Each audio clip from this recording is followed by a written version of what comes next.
Take a moment now to settle yourself into comfort. Feel the weight of your body sinking gently into the surface beneath you. Let your shoulders drop away from your ears. Release any tension you might be holding in your jaw, your forehead, your hands. Tonight, I'm going to tell you a story. A love story from ancient China, a tale as old as the mountains and as eternal as the flowing rivers. This is a story that will carry you softly into sleep, a story told in gentle whispers and painted with the colors of moonlight and cherry blossoms. There is no need to stay awake for every word. In fact, it would please me greatly if you drifted away into peaceful sleep at any moment. The story will continue, a soft companion to your dreams, whether you hear every syllable or not. Let's take a breath together. Breathe in slowly through your nose, feeling the cool air enter your body. Hold it gently for a moment. And now release it slowly, completely, letting it carry away any remaining tension, any thoughts of the day that has passed. Let's do this once more. Breathe in peace, calm, tranquility. And breathe out, releasing, letting go, surrendering to rest. Good. Very good. Our story takes place many centuries ago, during a time when life moved at the pace of the seasons, when people lived in harmony with the natural world around them. This is a time before haste, before hurry, before the rushing that fills the modern world. In this ancient time, there was space for patience, for contemplation, for love to grow slowly like a seedling reaching toward the sun. Close your eyes if you haven't already. If you prefer to keep them open, let your gaze soften, unfocused, as if you're looking at nothing and everything all at once. Feel yourself becoming heavier, more relaxed, with each word I speak. Your body knows how to sleep. Your mind knows how to rest. You need do nothing but listen, and even listening is optional. You can simply let the sound of these words wash over you like a gentle stream flowing over smooth stones. The air around you is becoming softer now, warmer, as if you're being wrapped in silk. Can you feel it? This subtle shift in the atmosphere, as if the very room around you is transforming into something ancient and distant. The boundaries between here and there, between now and then, are growing thin and permeable. You are safe. You are comfortable. You are exactly where you need to be. In a moment, we will step together into another world, another time. But there is no rush. We will move slowly as honey dripping from a spoon on a warm summer day. We will savor each moment, each image, each feeling. This story belongs to you now, and it will unfold at exactly the right pace for your journey into sleep. Take another breath with me. Deep and slow. Feel your belly rise and fall. With each breath, you're sinking deeper into relaxation, deeper into comfort, deeper into the threshold between waking and sleeping. This is a beautiful place to be, this threshold. It's a place where stories come alive, where the past and present merge, where anything is possible. Our story begins in a village. Not just any village, but a particular village nestled in a valley between misty mountains. This village exists somewhere between memory and imagination, between history and dream. It's a real place and an unreal place all at once. The people who lived there were real, with real hearts that beat with real emotions. Yet they also exist now only in the realm of story, which makes them eternal in a way that transcends ordinary reality. You are becoming very relaxed now. Your breathing is deep and even. Your body is heavy and comfortable. Your mind is quiet, or quieting, or beginning to quiet. All of these are perfect. There is no wrong way to experience this story, no wrong way to fall asleep. If your mind wanders, that's fine. If you drift in and out of sleep, that's fine too. If you fall completely asleep and miss the entire story, that would be the most wonderful outcome of all. The village we are visiting tonight was not a large place. Perhaps 200 families called it home. It sat beside a river that flowed year-round, fed by springs in the mountains, and by the seasonal rains that came in summer. The river was called the Silver Stream, though its water was clear as glass, because in the moonlight, it shimmered like polished silver, reflecting the moon and stars with such perfect clarity that people would sometimes pause on the stone bridge and wonder which was the real sky and which was the reflection. Let yourself sink deeper now. Feel yourself becoming part of the story, or feel the story becoming part of you. The distinction doesn't matter. What matters is that you are here, now, in this moment, safe and comfortable and drifting towards sleep. Your breath is steady. Your heartbeat is calm. Everything is as it should be.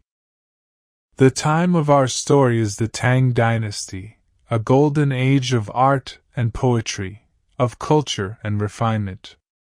But you need not remember this detail. You need not remember anything at all.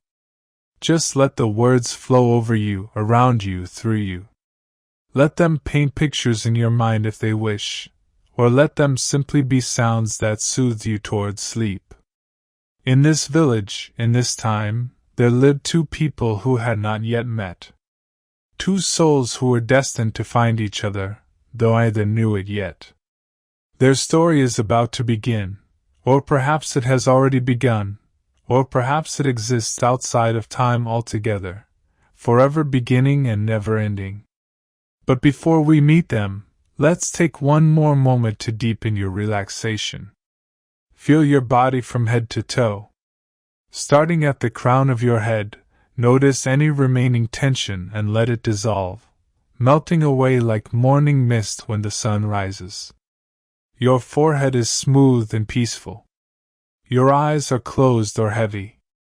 Your jaw is loose and relaxed. Your neck is soft. Your shoulders have dropped completely. Your arms are heavy at your sides. Your hands are open and relaxed. Your chest rises and falls with each gentle breath. Your belly is soft. Your back is supported and comfortable. Your legs are heavy and still. Your feet are warm and relaxed. You are ready now. Ready for the story. Ready for sleep. Ready to drift away into dreams. And so, let us begin our tale of love in ancient China, a story that will accompany you gently into the realm of sleep and dreams. Part 2: The Ancient Setting. The village of Willow Grove took its name from the ancient willows that lined the silver stream. These were not ordinary trees. Some of them had stood for hundreds of years, their trunks thick and gnarled with age, their graceful branches cascading down like waterfalls of green in spring and summer, turning to gold in autumn before releasing their leaves to dance upon the wind. The village itself seemed to grow organically from the landscape, as if the houses had sprouted from the earth rather than being built by human hands.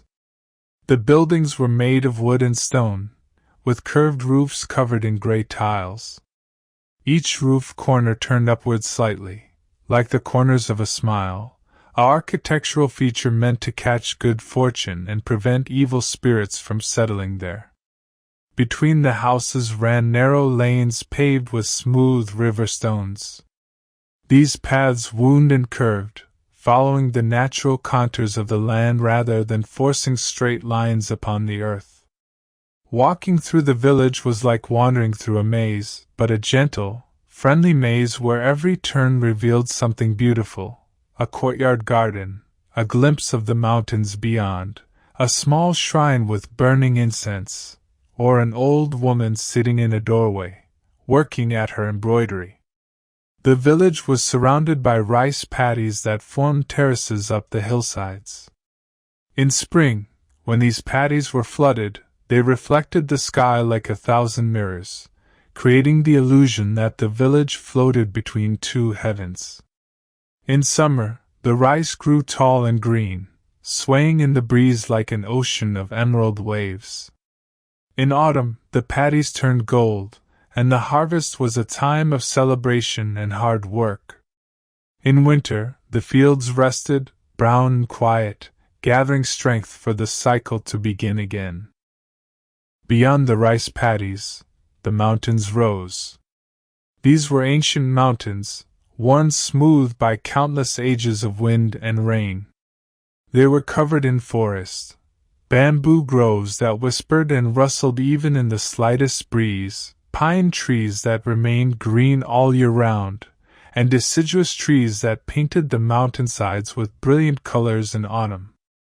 Often, the mountains were shrouded in mist, appearing and disappearing like something from a dream. The village existed in a state of timeless rhythm. The days followed one another with predictable regularity, yet each day was also unique, colored by the season, the weather, the small events that make up ordinary life. People rose with the sun and retired when darkness fell. They worked hard during the planting and harvest seasons, and rested more during the quieter times of year. There was a market in the center of the village, held every 5 days.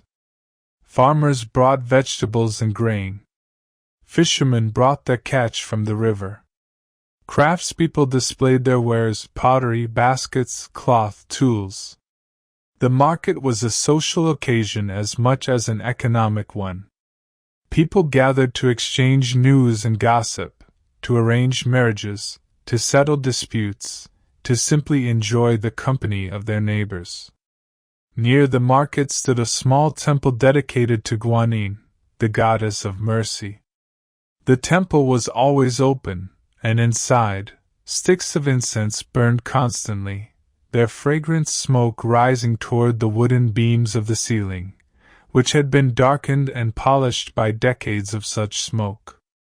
People came here to pray, to ask for blessings, to give thanks, or simply to sit in the peaceful atmosphere and rest their minds. The silver stream that flowed beside the village was the lifeblood of the community. Women came here to wash clothes, beating them against the smooth rocks at the water's edge. Children played in the shallows during the hot summer months. Men fished from the banks or from small wooden boats. The water was cool and pure, good for drinking and for irrigating the crops. There was a stone bridge that crossed the stream, built so long ago that no one remembered when it had been constructed. The bridge had 7 arches, and it was wide enough for 2 ox carts to pass each other.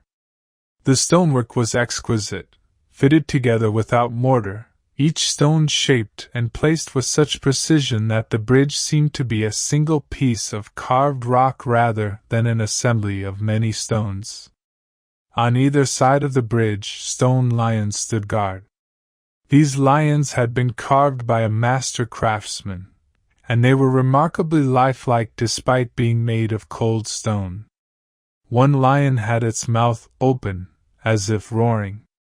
The other had its mouth closed.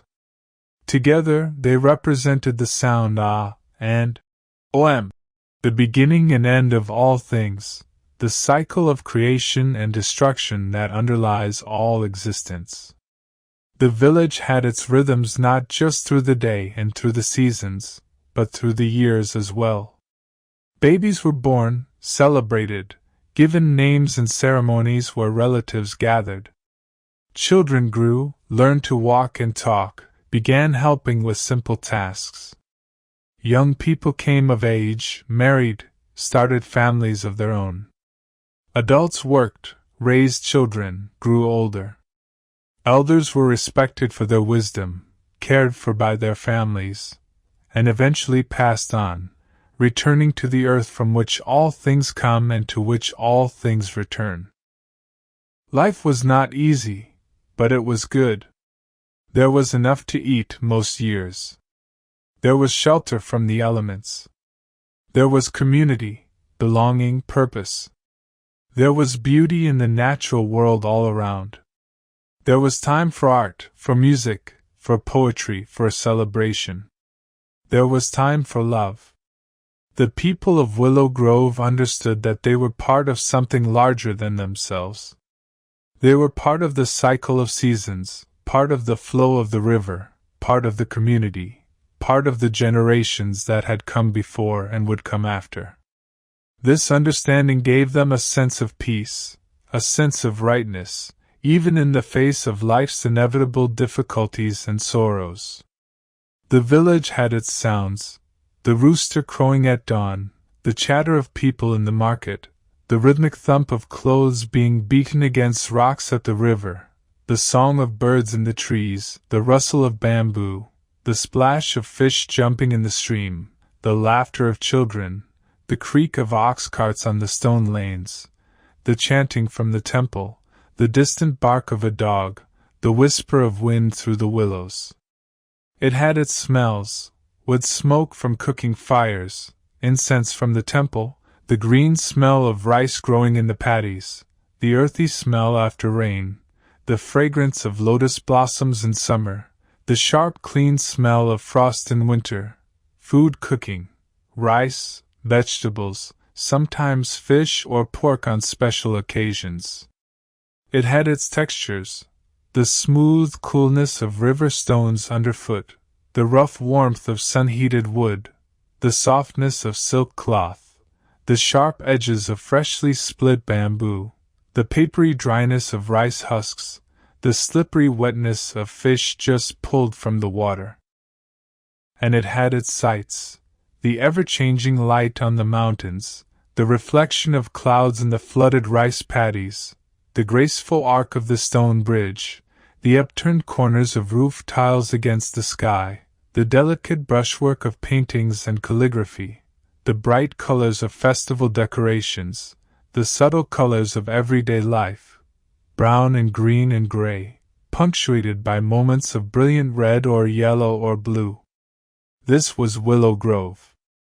This was the world into which our two lovers were born, in which they grew up, and in which they would find each other. It was a world that seems impossibly distant now, separated from us by centuries and by vast changes in how humans live.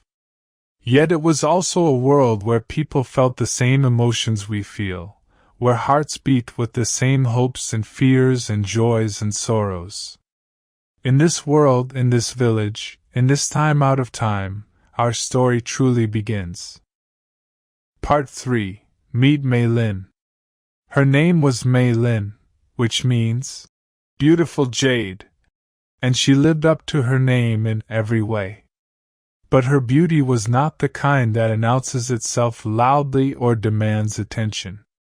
Instead, it was like the beauty of the willow trees by the river, graceful, gentle, something that revealed itself slowly to those who took time to truly see. Mei Lin was 19 years old when our story begins, though age was measured differently then, and what mattered more than the number of years was the season of life a person inhabited. She was in the springtime of her life, that precious time between childhood and full adulthood, when possibilities seem endless and the future stretches out like an undiscovered country. She lived with her family in a modest but comfortable house on the eastern edge of the village, where the lanes began to give way to rice paddies. The house had belonged to her family for 3 generations. Her grandfather had built it with his own hands, using wood from the mountain forests and stones from the river. Her father had maintained it carefully, repairing what needed repair, improving what could be improved, and now it was a home that felt solid and permanent, as if it had grown naturally from the earth rather than being constructed. Mei Lin's family consisted of her father, her mother, her grandmother, and her younger brother, who was 12 years old and full of restless energy. Her father was a farmer, tending the family's rice paddies with the same care and attention his father had shown before him. He was a quiet man, not given to many words, but when he spoke, his words carried weight and wisdom. His hands were rough from work, but they were also gentle. Mei Lin had memories of those hands wiping away her tears when she was small, guiding her hands as he taught her to write her first characters, presenting her with small gifts, a pretty stone from the river, a feather from a bird, simply because he thought she would like them. Her mother was skilled in all the domestic arts. She cooked delicious meals from simple ingredients. She kept the house clean and orderly. She tended a small garden where she grew vegetables and herbs, both for eating and for medicine. She was also known throughout the village for her skill in spinning and weaving. The cloth she produced was of exceptional quality, smooth and even, with subtle patterns woven into it that seemed simple at first glance but revealed increasing complexity the more one looked at them. Mei Lin's grandmother was in her 70s, a tiny woman who seemed to be shrinking year by year, becoming more bird-like, lighter, as if she might one day simply float away on the breeze. But despite her fragile appearance, she was the backbone of the family. She had lived through much: famines, floods, wars, personal tragedies, and personal joys.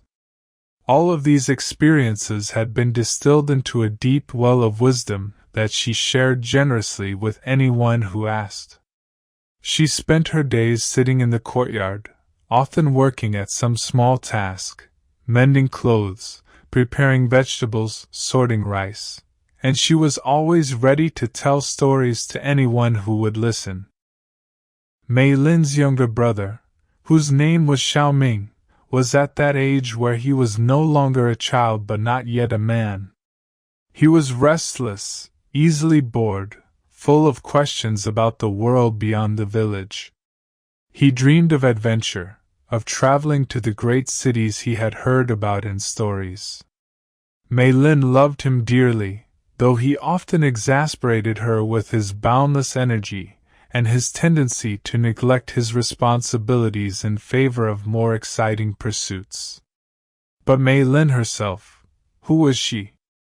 What lived in her heart? She was known in the village for her skill in embroidery.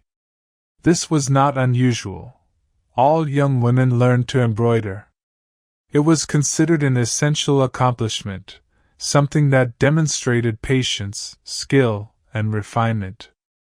But Mei Lin's work was exceptional. Where other girls produced competent but ordinary work, Mei Lin created small masterpieces. Her stitches were impossibly fine and even. Her choice of colors was exquisite. Her designs had a liveliness and originality that made each piece unique. She particularly loved to embroider scenes from nature: birds perched on branches, butterflies hovering over flowers, fish swimming among lotus roots, mountains shrouded in mist. Each piece took weeks or even months to complete, and when she worked, she entered a state of deep concentration where time seemed to stop and the outside world fell away. In these moments, she was perfectly happy, at peace with herself and the world. But Mei Lin was not merely a skilled craftswoman. She was also a dreamer. In the evenings, when her work was done, she loved to walk by the river, watching the play of light on the water, observing the natural world around her. She paid attention to small things that others might overlook: the way spider webs caught the morning dew, the pattern of ripples when a fish broke the surface, the particular shade of green in a new bamboo shoot, the way clouds shaped and reshaped themselves as they drifted across the sky. She also loved poetry. Her father, despite being a farmer, was an educated man who could read and write, and he had taught these skills to his daughter, which was somewhat unusual for the time. Mei Lin had a small collection of poetry books that she treasured. She would read and reread them until she had memorized her favorite poems. Sometimes she would recite these poems to herself as she walked or worked, finding comfort and inspiration in the beautiful words of long-dead poets. And sometimes, secretly, she tried to write her own poems. These were not very good, she thought, certainly nothing like the works of the great masters. But she enjoyed the process of trying to capture her observations and feelings in words, of trying to distill the complexity of experience into a few carefully chosen characters. She kept these attempts hidden, showing them to no one, not even her mother. Mei Lin had been told since childhood that she would marry. This was the expected path for a young woman. Her parents had already begun to make discreet inquiries about suitable matches. There were young men in the village who had expressed interest.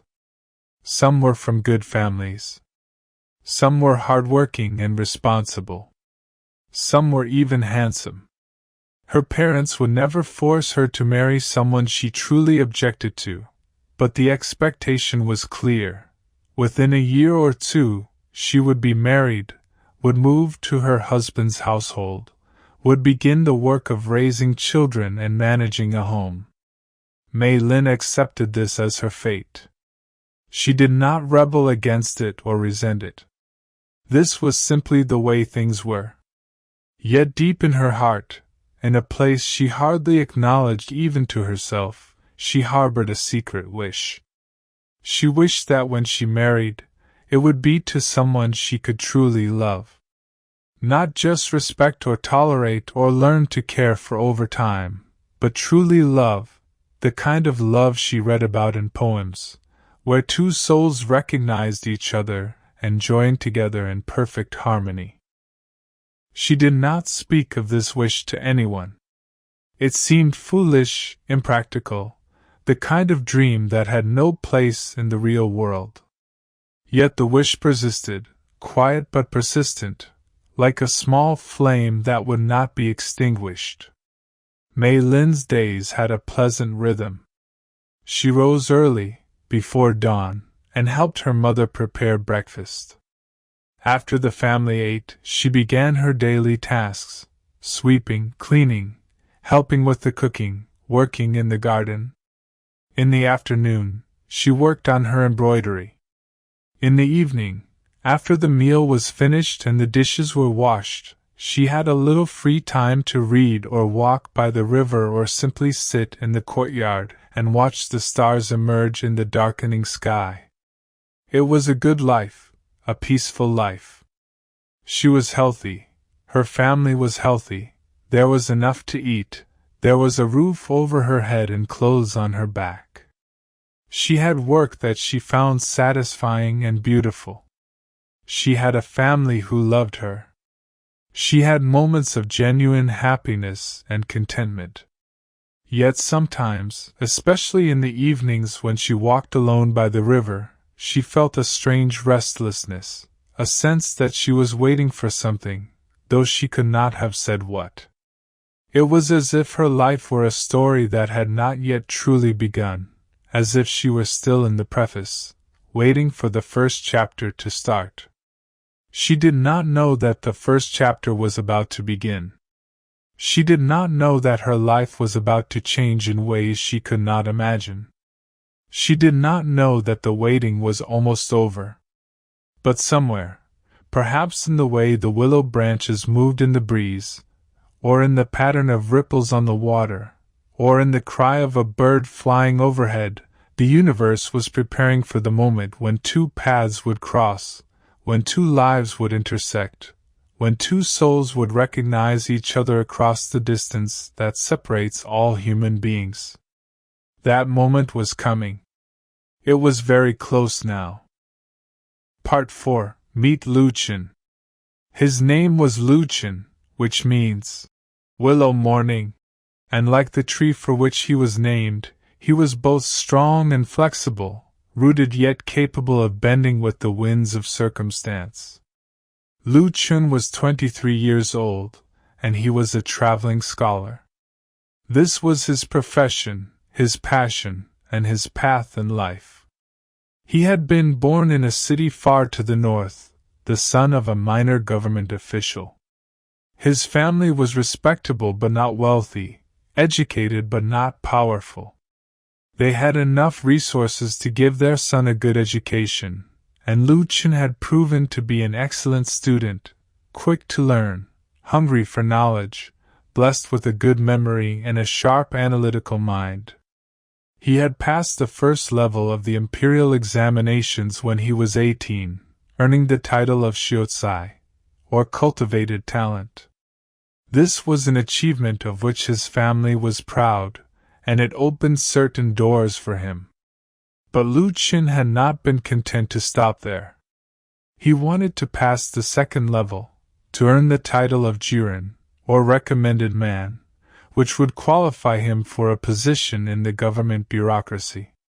To prepare for this examination, he needed to deepen his knowledge, to study with different teachers, to expose himself to different schools of thought. And so he had become a traveling scholar, journeying from place to place, seeking out teachers and libraries, studying classical texts, practicing calligraphy and poetry, debating philosophy with other scholars, slowly accumulating the knowledge and wisdom he would need. This life suited him. He enjoyed the freedom of travel, the constantly changing scenery, the new people he met, the new ideas he encountered. He stayed in temples, where monks provided hospitality to travelers. He stayed in the homes of other scholars, where he was welcomed as a fellow seeker of knowledge. Sometimes he stayed in inns, paying his way with the small amount of money his family sent him, or with money he earned by teaching or by writing letters and documents for illiterate farmers and merchants. Liu Chen was tall and slender, with a scholar's pale skin that came from spending much time indoors, reading by lamplight. His face was pleasant rather than handsome, distinguished by intelligent eyes that seemed to notice everything, and by a gentle expression that invited trust and confidence. His hands were soft compared to a farmer's hands, but they were strong in their own way, accustomed to holding a brush for hours at a time, to forming characters with precision and grace. He dressed simply, in the plain robe of a scholar, usually in shades of gray or blue. He carried very little with him: a change of clothes, his writing implements, a few books, a flute that he played in the evenings when he was alone. All of these possessions fit into a single cloth bag that he carried on his back. Despite his education and his accomplishments, Liu Chen was not arrogant or pompous. He had seen enough of the world to know that intelligence and education were only one kind of knowledge, and that the farmer who could predict the weather by observing the clouds, or the fisherman who could read the currents of a river, possessed their own forms of wisdom that were just as valuable. He treated everyone he met with respect and courtesy, from the abbots of great monasteries to the humblest peasants he encountered on the road. Liu Chen had a contemplative nature. He was comfortable with silence and solitude. He could spend an entire day alone, walking through the mountains or sitting by a stream, simply observing and thinking. Yet, he also enjoyed good conversation, the exchange of ideas, the pleasure of finding someone whose mind moved in interesting ways, who challenged his assumptions and offered new perspectives. He had a particular love for poetry, both reading it and writing it. He had memorized hundreds of poems by the great masters, and he had written dozens of poems himself. Some of these were in the classical forms, following strict rules of meter and rhyme. Others were freer, more experimental. He did not consider himself a great poet. He was too self-critical for that.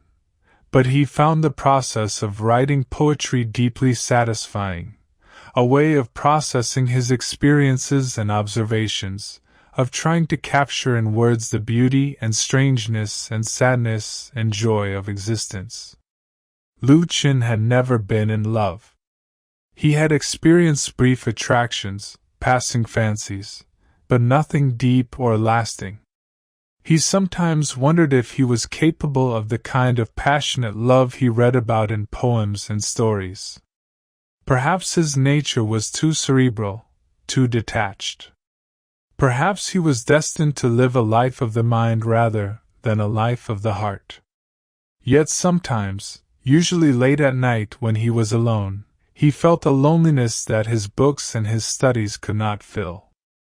In these moments, he yearned for something more, for a connection with another person that went beyond intellectual companionship, for someone with whom he could share not just ideas but his inner world, his hopes and fears and dreams.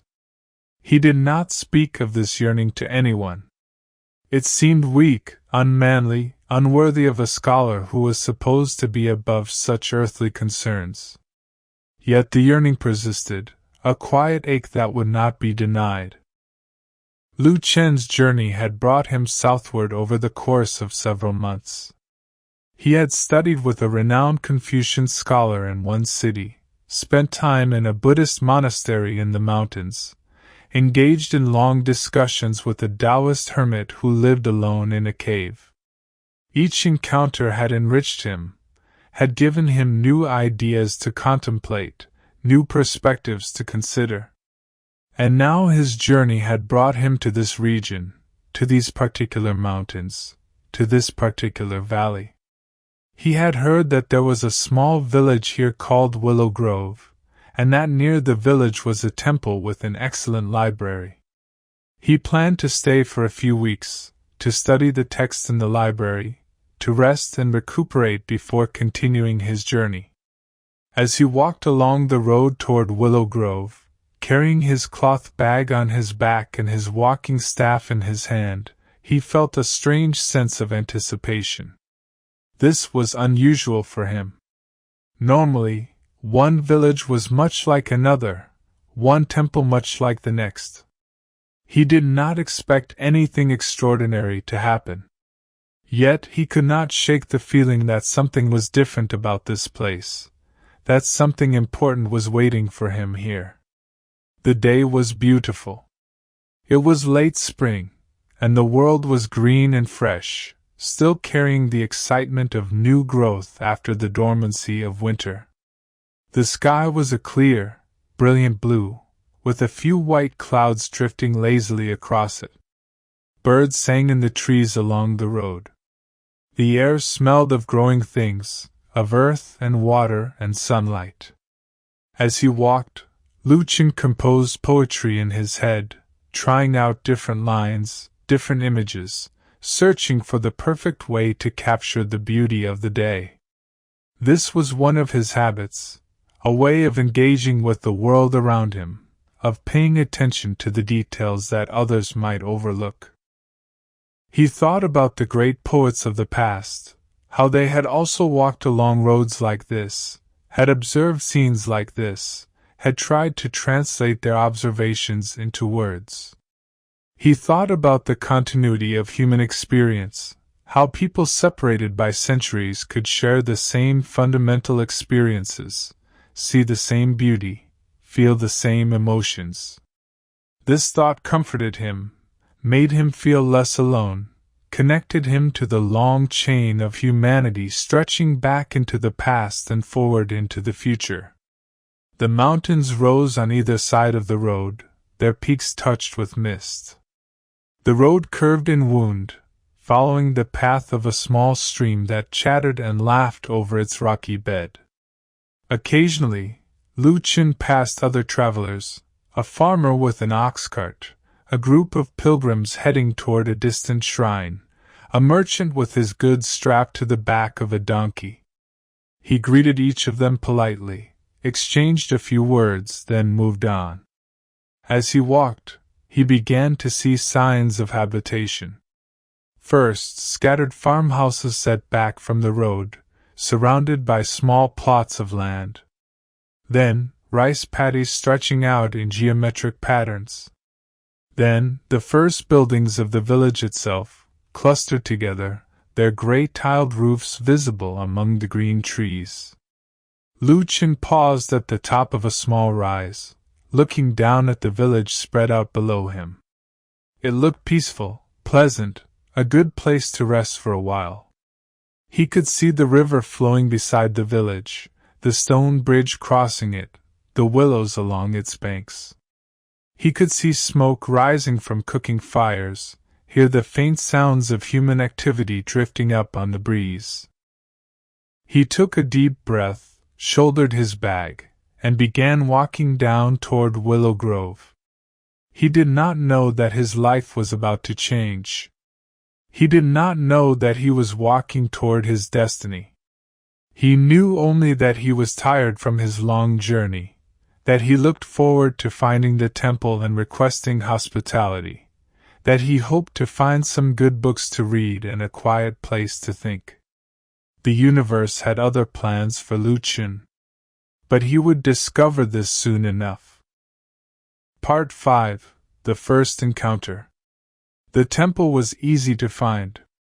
It stood at the northern edge of the village, where the houses gave way to forest. It was a small temple, modest in size but beautiful in its simplicity. The monks welcomed Liu Chen warmly, as they welcomed all travelers. They showed him to a small room where he could stay, provided him with a simple meal of rice and vegetables, and gave him access to the library he had heard about. For 3 days Liu Chen settled into the rhythm of the temple. He rose early with the monks, attended the morning chanting, then spent most of the day in the library, reading and taking notes. The library was indeed excellent, containing texts he had not encountered before, including some rare commentaries on the classics. He was absorbed in his studies' content, feeling that his journey to this place had been worthwhile. In the afternoons, he took walks to rest his eyes and clear his mind. The temple grounds were peaceful, with a small garden where the monks grew vegetables and herbs, and a courtyard with an ancient tree whose branches provided cooling shade. But Liu Chen found himself drawn beyond the temple grounds, into the village and the countryside around it. On the 4th day of his stay, he decided to walk to the river. He had seen it from a distance when he first arrived, and he was curious to see it more closely. It was late afternoon, that time when the light begins to soften and mellow, when the shadows grow longer and the world seems to pause and catch its breath before the transition to evening. He walked through the village lanes, nodding politely to the people he passed. Some nodded back, others stared at him with curiosity. A stranger was always an object of interest in a small village. He did not mind. He was used to being a stranger, an outsider, someone passing through.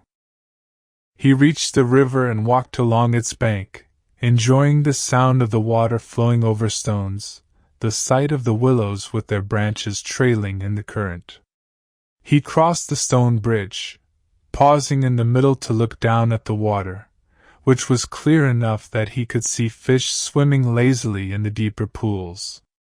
On the far side of the bridge, a path led upstream along the river bank. Liu Chen followed it, drawn by he knew not what, simply feeling that he wanted to walk a bit further, to see what lay around the next bend. The path took him away from the village, into a quieter, more natural area. Here, the willows grew thicker, and between them were other trees, pines and oaks and maples. The undergrowth was lush with ferns and wildflowers.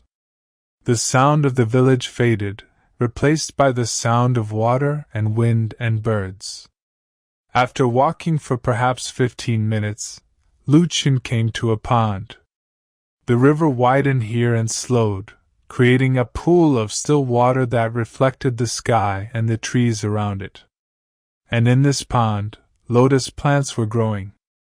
It was early in the season for lotus, but already some of the plants had sent up their distinctive round leaves, and a few early buds were forming, though none had opened yet. Liu Chen stopped at the edge of the pond, enchanted by the scene. The lotus had always been one of his favorite flowers, admired by poets and scholars for its symbolism, growing from mud yet remaining pure, rooted in the earth yet rising toward heaven. He stood there, simply looking, his mind already beginning to compose lines of poetry. And then he saw her. She was sitting on a flat rock at the far side of the pond, partially hidden by the willows and the lotus plants. She had not noticed him. She was absorbed in her own activity, which appeared to be sketching or painting. Her head was bent in concentration, and occasionally she would look up at the pond, then back down at whatever she was working on. Liu Chen froze. He did not want to startle her or intrude upon her solitude. Yet he found himself unable to look away. There was something about the scene, the young woman by the pond, the lotus flowers, the late afternoon light, that seemed to him like something from a painting or a poem, something so perfect that it could not possibly be real. He stood very still, hardly breathing, watching. He told himself he was being foolish, that he should either announce his presence or leave quietly. Yet he did neither. He simply watched, as if he had been enchanted, as if time had stopped. And then, as if sensing his presence, she looked up. Her eyes met his across the expanse of the pond. For a long moment, neither of them moved or spoke. They simply looked at each other, two strangers connected by a glance, separated by water and lotus flowers and the space between one human being and another. Mei Lin had come to the pond to work on her embroidery. She often came here in the late afternoon, when her chores were finished, seeking the peace and inspiration of this quiet place. She had been planning a new design featuring lotus flowers, and she was sketching ideas, trying to capture the way the leaves curved, the way the buds formed, the play of light on water. When she looked up and saw the stranger watching her, her first instinct was alarm. But something in his expression, in the way he stood so still and respectful, told her that she was not in danger. He looked startled, almost as startled as she felt. His face held an expression of wonder, as if he had stumbled upon something unexpected and precious. She should have looked away. She should have gathered her things and left. It was not proper for a young woman to be alone with a strange man in such a secluded place. Yet she found herself unable to move, unable to break the connection of their gaze. Liu Chen, realizing he had been caught staring, felt his face grow warm with embarrassment. He bowed deeply, a formal gesture of respect and apology. When he straightened, he called out across the pond, his voice carrying clearly in the still air. "Forgive me for intruding on your solitude. I did not mean to startle you. I was walking by the river and came upon this beautiful place. I will leave you in peace." He turned to go, but her voice stopped him. "Wait." It was just one word, spoken softly, yet it held him more effectively than a rope. He turned back. Mei Lin did not know why she had spoken. The word had escaped before she could think about it. Now, having stopped him, she felt she should say something more, but her mind was blank. They looked at each other again across the pond, both uncertain, both poised on the edge of something neither could name. Finally she said, "The lotus will bloom soon. In another week or two, this pond will be full of flowers. It is most beautiful in the early morning, when the dew is still on the petals. Liu Chen smiled. It was a gentle smile, warm and grateful. I am staying at the temple for a while. Perhaps I will return to see them. I have always loved lotus flowers. They appear in so many poems. Yes, said Mei Lin, finding her voice growing stronger. The poet Li Bai wrote, "Clear water breeds lotus flowers." It is one of my favorite lines. Liu Chen's smile widened. You know the poetry of Li Bai?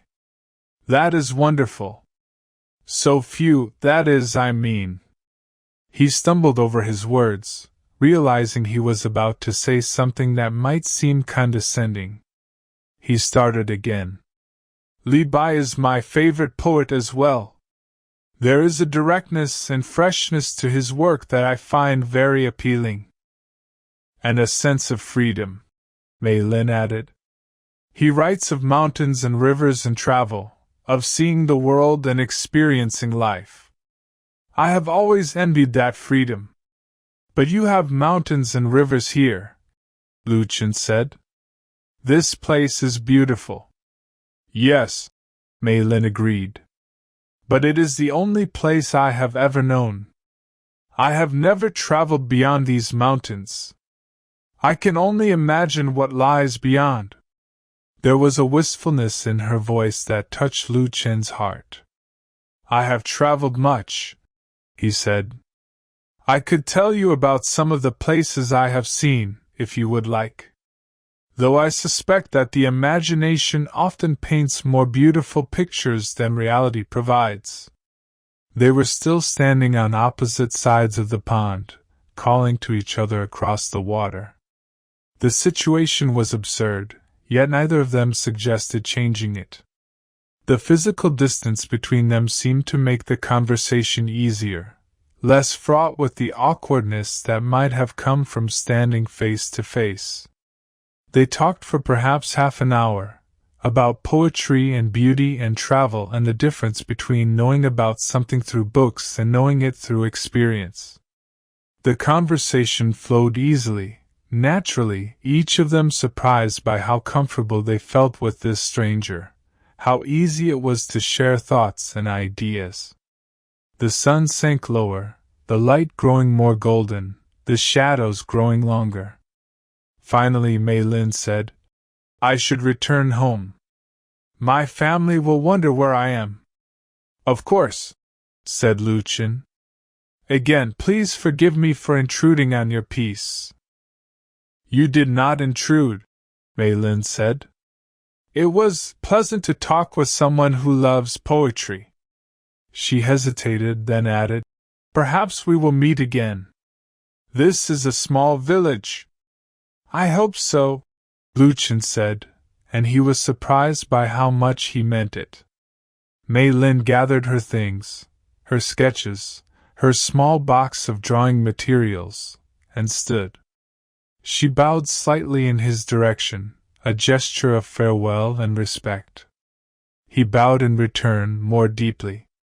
Then she turned and walked away, following a different path than the one he had come by, disappearing into the trees.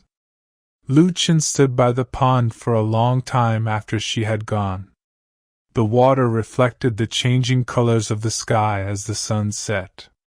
The lotus leaves stirred gently in the evening breeze. A fish jumped, creating ripples that spread out in perfect circles. He felt strange, unmoored, as if something had shifted in his world, but he could not quite identify what it was. He thought about the young woman he had just met. He did not even know her name. Yet something about her, her voice, her intelligence, the way she had spoken about poetry with such genuine appreciation, had touched something deep inside him. He turned and walked back toward the village, toward the temple, as darkness slowly gathered around him. His mind was full of questions. Would he see her again? Should he seek her out, or would that be improper? What did this encounter mean, if anything? That night, lying on his sleeping mat in his small room at the temple, Liu Chen could not sleep. His mind kept returning to the pond, to the young woman, to their conversation. He rose and lit a candle, took out his writing materials, and began to compose a poem. The words flowed easily, more easily than they had in months. He wrote about lotus flowers and still water, about unexpected meetings and the connections that can form between strangers, about the way beauty can appear suddenly in the midst of ordinary life. He wrote until the candle burned low, and the first light of dawn began to show through the paper screen of his window. When he finally set down his brush, he felt exhausted but also exhilarated, as if something inside him that had been dormant had suddenly awakened. He did not fully understand what was happening to him. He knew only that something had changed, that his life had taken a turn, that the path ahead looked different than it had just one day before. Across the village, in her small room in her family's house, Mei Lin also lay awake. She stared at the ceiling beams, visible in the dim light from the moon shining through her window. She thought about the stranger by the pond, about their conversation, about the way he had looked at her with such genuine interest and respect. She told herself she was being foolish. He was a traveler, a scholar. He would stay for a little while and then move on. She would probably never see him again. This brief encounter meant nothing, was nothing, would come to nothing. Yet she could not shake the feeling that something important had happened. In that moment when their eyes met across the pond, she had felt something she had never felt before, a sense of recognition, as if she were seeing someone she had always known, even though they had never met. She rose from her bed and went to her small desk. In the moonlight, she took out her embroidery materials. She selected threads in shades of pink and white and green. And she began to work on her lotus design, stitching by moonlight, her needle moving in and out of the silk with practiced precision, creating petals and leaves and buds, bringing beauty into existence one stitch at a time. As she worked, she thought about the stranger, and she wondered if she would see him again. She hoped so. Oh, how she hoped so. Part 6. Growing Connection. The next morning, Liu Chen told himself that he would not go back to the pond. It would be improper, presumptuous. The young woman had been kind to talk with him, but that did not mean she wished for further acquaintance. He was a stranger in her village, and she was a respectable young woman who surely had family and reputation to consider. No, he would focus on his studies, on the texts in the temple library, on the purpose that had brought him here. This resolution lasted until mid-afternoon, when he found himself unable to concentrate on the book before him. The characters seemed to blur and swim on the page. His mind kept wandering back to the pond, to the young woman, to their conversation. Finally, he closed the book, admitted defeat, and went for a walk. His feet carried him, as if of their own accord, toward the river, across the bridge, along the path that led upstream. He told himself he was simply taking exercise, clearing his mind. He did not admit, even to himself, that he was hoping to see her again. When he reached the pond, his heart sank. She was not there. The place was empty, peaceful, beautiful in the afternoon light, but empty. He stood at the edge of the water, feeling foolish. What had he expected? That she would be here every day, waiting for him? He was about to turn and leave when he heard a voice behind him. The lotus have opened since yesterday. 3 flowers there, and there, and there. She was pointing, and he turned to see her standing on the path he had just walked, as if she had materialized from the air itself. Mei Lin had not planned to come to the pond today. She had work to do at home. But as the afternoon wore on, she found herself growing restless. Her mother noticed and suggested, with a knowing smile, that perhaps a walk would do her good. And so Mei Lin had come to the pond, telling herself it was to observe the lotus flowers for her embroidery, knowing in her heart that she was hoping to see the stranger again. She had seen him standing by the water's edge, his shoulders slumped slightly, looking almost dejected. Something about his posture had touched her heart. He looked lonely, she thought, and she understood loneliness, even though she was surrounded by family and community. "You're right," Liu Chen said, looking where she pointed. 3 lotus flowers had indeed opened, their petals pure white, their centers golden with stamens. They rose from the water on their tall stems, somehow managing to be both delicate and strong at the same time. "They are beautiful. Thank you for showing them to me."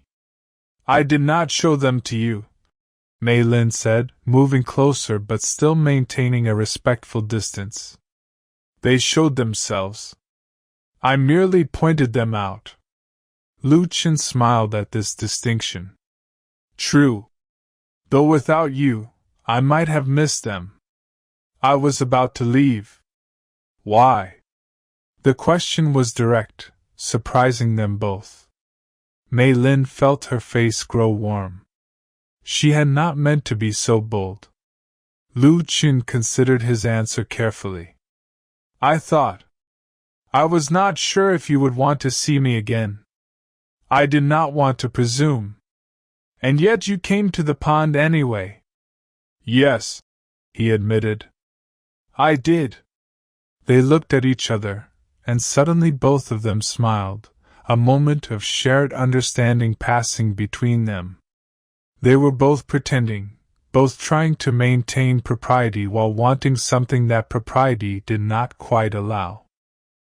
"Perhaps," Mei Lin said carefully, "if we both enjoy watching the lotus flowers, and if we both happen to come to the pond at the same time occasionally, that would be merely coincidence. We are both free to walk where we wish, after all." "That is a wise observation," Liu Chen said, his smile widening. "Coincidences do happen. And it would be rude not to acknowledge a fellow admirer of nature when one encounters them by coincidence." "Exactly," said Mei Lin. And so began a pattern. Over the following days, Liu Chen and Mei Lin happened, by coincidence, to encounter each other at the Lotus Pond most afternoons. They never arranged these meetings explicitly. They simply came, and found each other there, and were pleased but not surprised by these coincidences that happened with such regularity. They talked about many things during these meetings. At first, they spoke mostly of safe topics: poetry, nature, the changing seasons, the beauty of the landscape. Liu Chen told her about some of the places he had traveled to, and Mei Lin listened with evident fascination, asking questions, wanting to understand what these distant places were really like beyond the dry descriptions she had read in books. As the days passed and they grew more comfortable with each other, their conversations deepened. Liu Chen spoke of his studies, his struggles to understand certain philosophical concepts, his doubts about whether he would ever pass the next level of examinations. Mei Lin spoke of her embroidery, her attempts to capture beauty in silk and thread, her frustration when her hands could not quite execute what her mind envisioned. "May I see your work sometime?" Liu Chen asked one day. Mei Lin hesitated. Her embroidery felt very personal, an expression of her inner self. To show it to someone felt vulnerable, exposing. Yet she wanted him to see it, wanted him to understand this part of her. I suppose I could bring a piece tomorrow, she said. If you would like. I would like that very much, Liu Chen said. The next day, Mei Lin brought a small piece she had recently completed.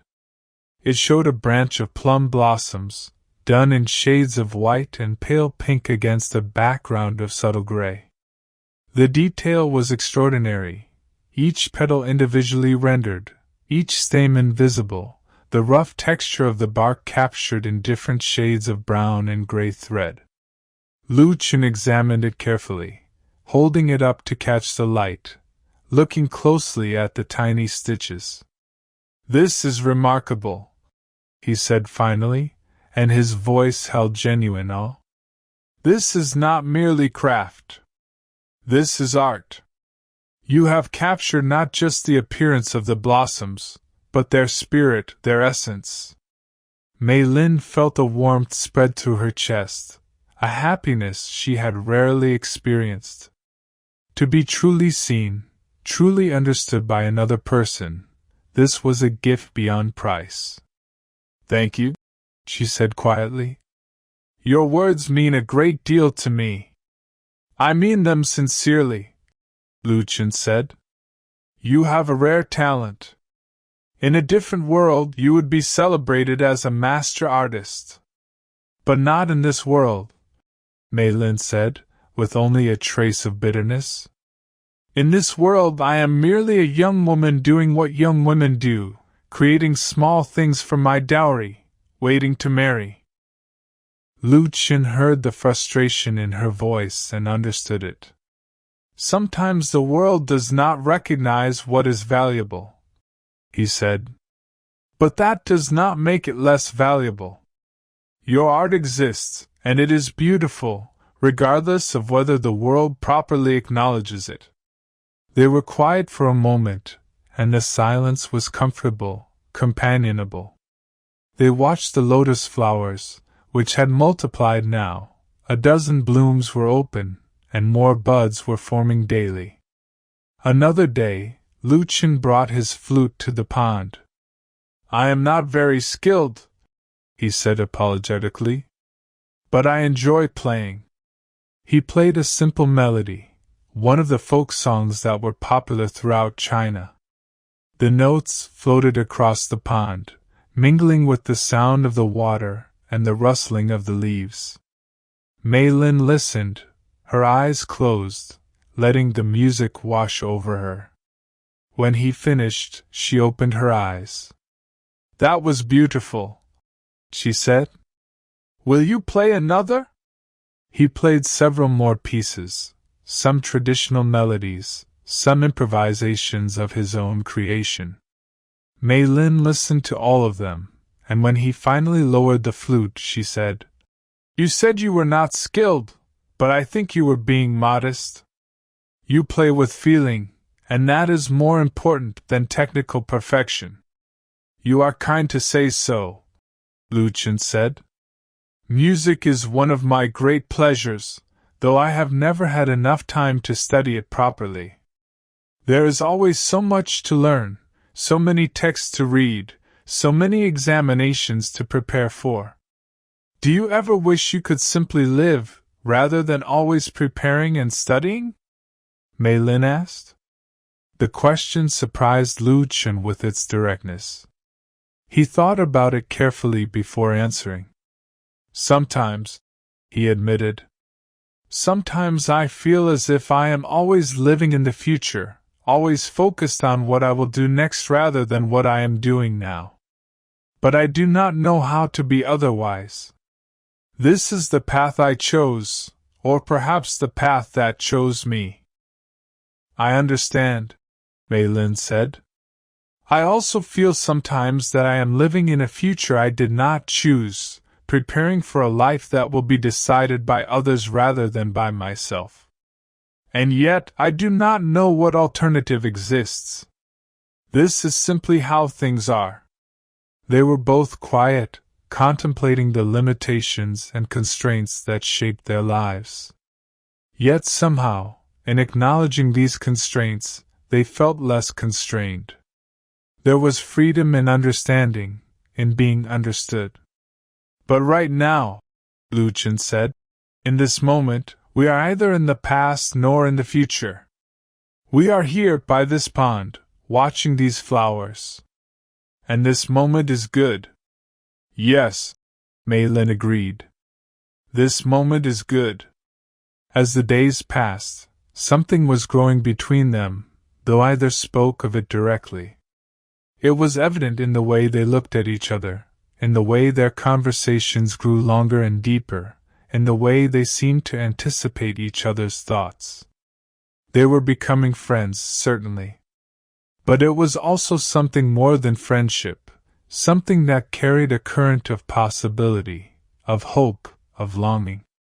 Mei Lin found herself thinking about Liu Chen when she was supposed to be concentrating on other things. His face would appear in her mind while she was working on her embroidery, and she would have to stop and collect herself. She dreamed about him at night, innocent dreams where they walked together through beautiful landscapes, talking and laughing, completely at ease with each other. Liu Chen found that his studies suffered from his distraction. He would sit in the library with a book open before him, but instead of reading, he would find himself remembering something Mei Lin had said, or the way her eyes lit up when she spoke of something she cared about, or the grace of her hands as she gestured while talking. He knew he should be concerned about this. He was here to study, to prepare for his examinations, to advance his career. Becoming attached to a young woman in a village he would soon leave was foolish and potentially painful for both of them. Yet he could not seem to help himself. He was drawn to her in a way he had never experienced before, as if she were a lodestone and he were iron, pulled by a force beyond his control. One afternoon, they were sitting on opposite sides of a large flat rock near the pond, closer than they had sat before, though still maintaining a respectable distance. They had been talking about a poem by Du Fu, debating its meaning, when Liu Chen suddenly said, "May I ask you something personal?" Mei Lin looked at him, curious and slightly apprehensive. "You may ask," she said. "I may not answer, but you may ask. Has your family arranged a marriage for you?" The question hung in the air between them. Mei Lin felt her heart beat faster. She knew why he was asking, and the knowledge both thrilled and frightened her. "They have been making inquiries," she said slowly. "There are possibilities being discussed. But nothing is decided yet. My parents wish for my happiness, and they will not force me into a match I truly object to." Liu Chen nodded, his expression unreadable. "And the possibilities being discussed, are they acceptable to you?" Mei Lin met his eyes. "They are acceptable in the sense that they are respectable young men from good families. But acceptable is not the same as desirable. I have been hoping." She stopped, unsure how much to reveal. "What have you been hoping?" Liu Chen asked softly. "I have been hoping that I might marry someone I could truly love," Mei Lin said, her voice barely above a whisper. "Someone I could talk with the way I talk with you. Someone who could understand me, who could see me, not just as a woman to manage his household and bear his children, but as a person with thoughts and feelings and dreams." Liu Chen was quiet for a long moment. When he spoke, his voice was thick with emotion. "If such a person existed, if such a match were possible, would that make you happy?" "Yes," Mei Lin said. "That would make me very happy indeed." They looked at each other, and in that look, something was acknowledged that had not been spoken aloud. They both understood what was happening between them. They both understood that this was no longer merely friendship, no longer merely coincidental meetings by a lotus pond. This was something deeper, something more significant, something that carried both promise and peril. The sun was setting, painting the sky in shades of orange and pink and purple. The lotus flowers were closing for the night, their petals folding inward, protecting the precious centers until the next morning. A light breeze stirred the willows, causing their branches to sway gently. "I should go home," Mei Lin said, though she made no move to rise. "Yes," Liu Chen agreed, also not moving. They sat there as the light faded, either wanting to end this moment, both knowing it must end, both hoping desperately that this was not the end but only the beginning. "That is not for me to say," the grandmother replied. "But I will tell you this. I married young to a man my parents chose. He was a good man, a kind man, and I grew to care for him deeply over the years. We had a good life together. But I have always wondered what it would have been like to marry someone I chose for myself, someone I loved from the beginning with all my heart." She paused, lost in memories for a moment, then continued. "Your grandfather, my husband, died 15 years ago. Sometimes I think about him, and I miss him. But I also think about a young man I knew when I was your age, before my marriage was arranged. He was a carpenter, clever with his hands, always making beautiful things. We used to talk sometimes at the market. I liked him very much, and I believe he liked me too. But nothing came of it. He married someone else. I married your grandfather. And I have always wondered what might have been." Mei Lin squeezed her grandmother's hand, feeling the weight of that long-ago loss, that road not taken.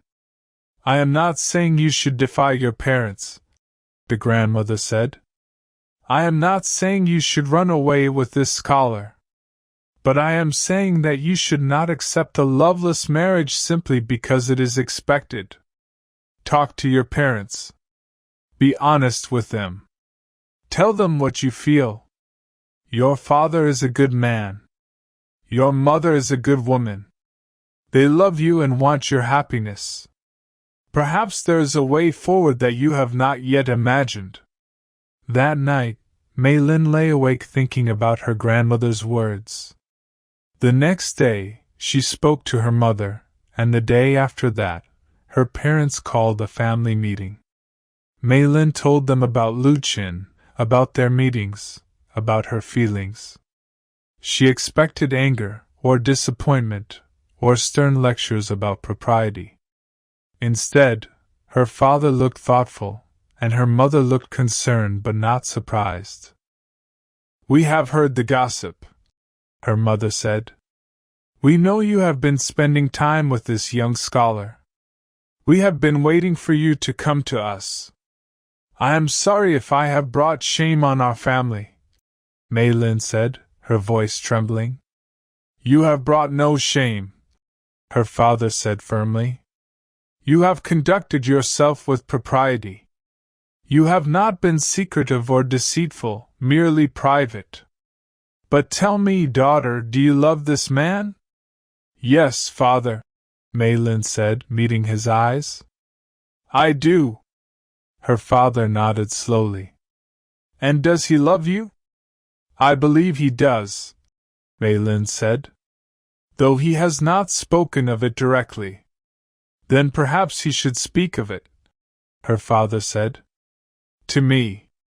Meanwhile, at the temple, Liu Chen was facing his own confrontation. The abbot, who had observed Liu Chen's distraction and his frequent absences from the temple, called him to his chambers.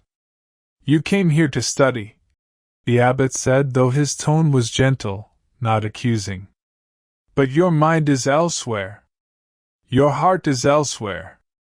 Liu Chen bowed his head. He could not deny it. "I have met someone," he said simply. "Yes," the abbot said. "I know. The villagers talk." They say you have been meeting with a young woman, the daughter of a farmer. They say you are falling in love. It is not falling, Liu Chen said softly. I have already fallen. I am in love with her. The abbot was quiet for a moment. Then he said, What will you do about this? I do not know, Liu Chen admitted. I am a traveling scholar. I have no permanent home, no stable income. I am pursuing an uncertain path, trying to pass examinations that many fail, hoping for a career that may never materialize. I have nothing to offer her. Her family would never accept me as a suitor. It is hopeless. Is it? The abbot asked. Or are you simply afraid? The question struck Liu Chen like a blow. He looked up at the abbot, this wise old man who had seen so much of life. What do you mean? I mean that perhaps the true obstacle is not your circumstances, but your fear. You are afraid of failure, afraid of rejection, afraid of wanting something so much that you cannot bear the thought of not getting it.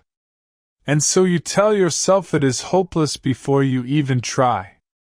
This way, if nothing comes of it, you can say it was inevitable, rather than admitting you were too afraid to truly reach for what you wanted. Liu Chen felt tears sting his eyes. The abbot's words cut too close to the truth. He was afraid. He had always been afraid, though he had disguised it as caution, as practicality, as realism. What should I do? He asked, his voice barely audible. That is not for me to say, the abbot replied. But I will tell you what the Buddha taught, that attachment causes suffering. Yet he also taught compassion, and love is the highest form of compassion. Perhaps the path forward is not to avoid attachment, but to embrace it with full awareness of both its joys and its sorrows. Perhaps the path forward is to be brave enough to want what you want, to pursue what you love, to risk failure and rejection rather than living a half-life of safety and regret. That evening, as the sun set and painted the sky in brilliant colors, Liu Chen made his way to Mei Lin's house. He had never been there before, had not even known exactly where it was, but he asked directions and was pointed toward the eastern edge of the village.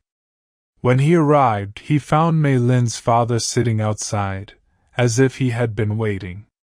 The older man looked at him for a long moment, his face unreadable.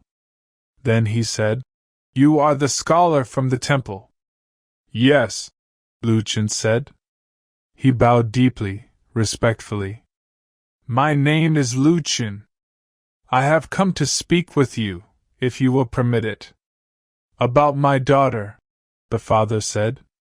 Again, it was not a question. Yes, Liu Chen said. About your daughter. Come inside, the father said. Let us talk.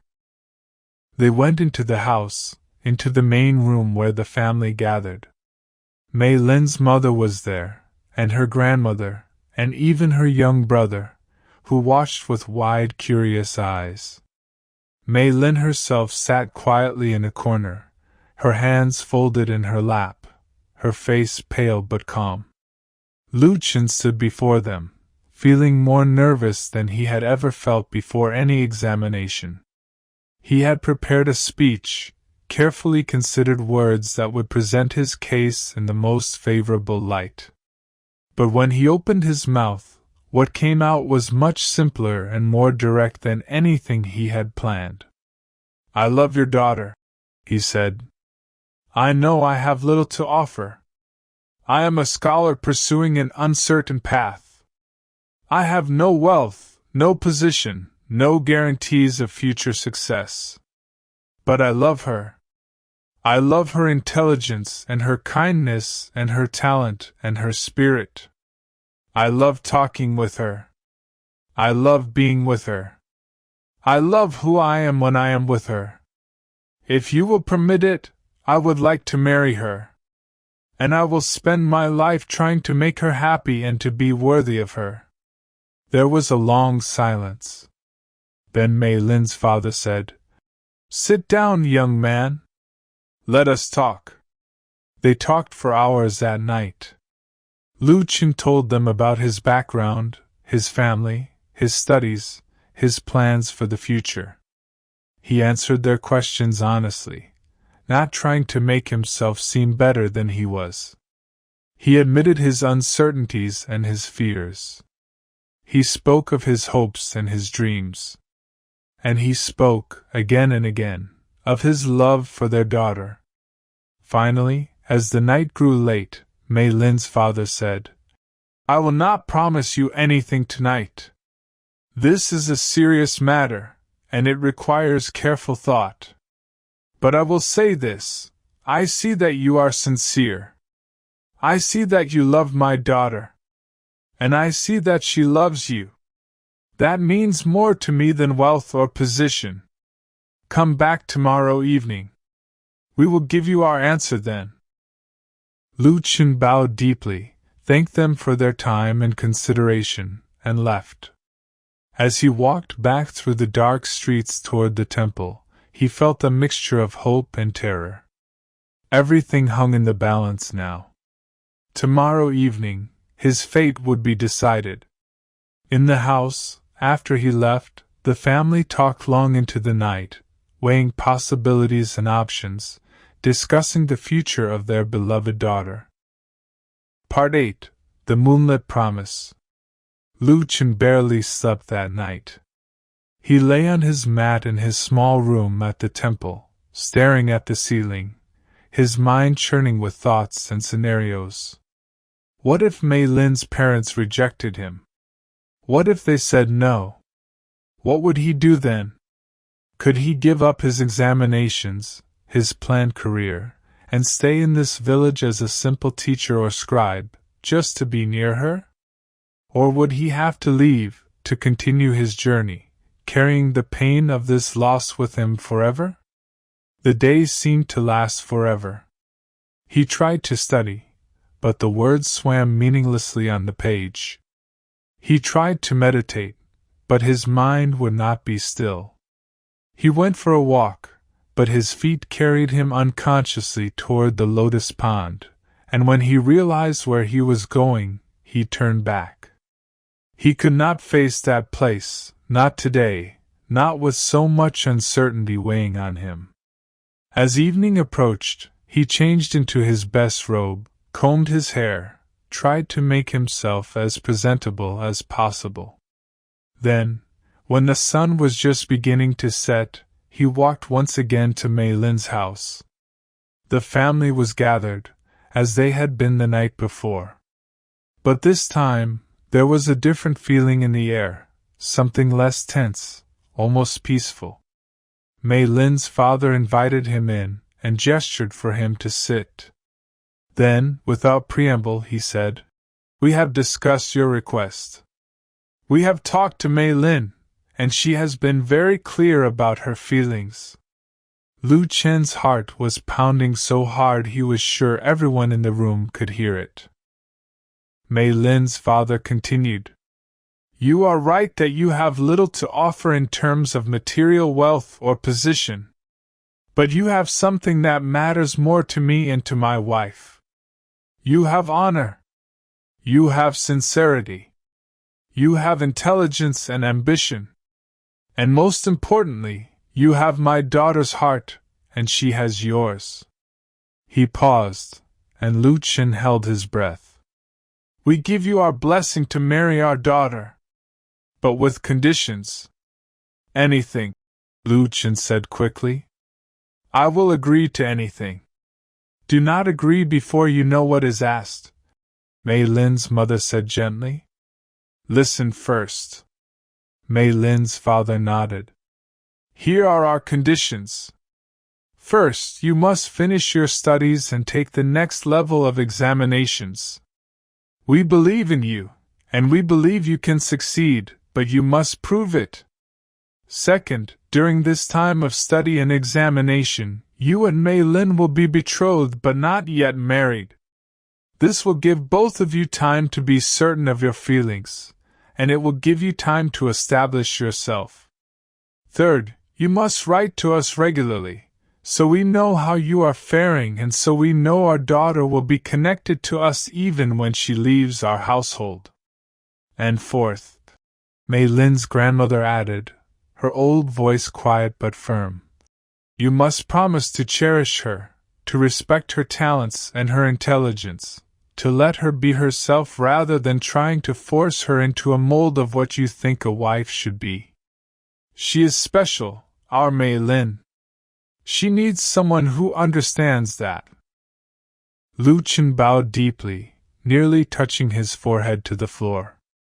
I promise all of this, he said, his voice shaking with emotion. I will honor every condition. I will study harder than I have ever studied. I will take the examinations and I will pass them. I will write regularly. And I will cherish Mei Lin for who she is, every day of my life. I swear this to you, and to heaven, and to my own heart. When he raised his head, he saw that Mei Lin was crying, tears streaming silently down her face, but she was smiling. Their eyes met, and in that moment, everything else in the world seemed to fade away. There was only the two of them, connected by a bond that felt stronger than anything Liu Chen had ever known. When will you leave to prepare for the examinations? Mei Lin's father asked. I should leave soon, Liu Chen said. The examinations are held in the spring, several months from now. I need to travel to the provincial capital to register, and then I need to find a place to stay where I can study intensively. Then you have a few weeks, the father said. Stay in the village for that time. Get to know each other better, now that you have our blessing. And say your goodbyes properly, so that when you part, there will be no regrets about words unspoken or moments unshared. That night, after Liu Chen left the house walking on air, barely able to believe what had happened, Mei Lin's parents gave her their own advice and blessings. Her mother held her close and whispered, You have chosen well, daughter. He is a good man. I see it in his eyes. Her father said, This will not be an easy path. He will be gone for many months, perhaps more than a year. You will have to be patient and strong. But if you love each other truly, you will endure. And her grandmother, wise with years, said, Remember this night. Remember how you feel right now. In the difficult times ahead, when you are lonely or afraid or doubting, remember this feeling and it will give you strength. The next evening, Liu Chen and Mei Lin met at the lotus pond. This time, they did not pretend it was coincidence. This time, they came openly, with permission, with blessing. They could be seen together now without shame or secrecy. They sat on the flat rock by the water's edge, closer than they had ever sat before, close enough that their shoulders almost touched. The moon was full, hanging huge and bright in the sky, painting everything in silver light. The lotus flowers glowed white in the moonlight, and the pond reflected the moon's image with such perfect clarity that it seemed there were two moons, one in the sky and one in the water. I still cannot believe it, Mei Lin said softly. Yesterday I thought everything was hopeless. Today we are betrothed. Your parents are remarkable people, Liu Chen said. To give their blessing to someone like me, someone with so little to offer, it shows how much they love you, how much they want your happiness. They see in you what I see, Mei Lin said.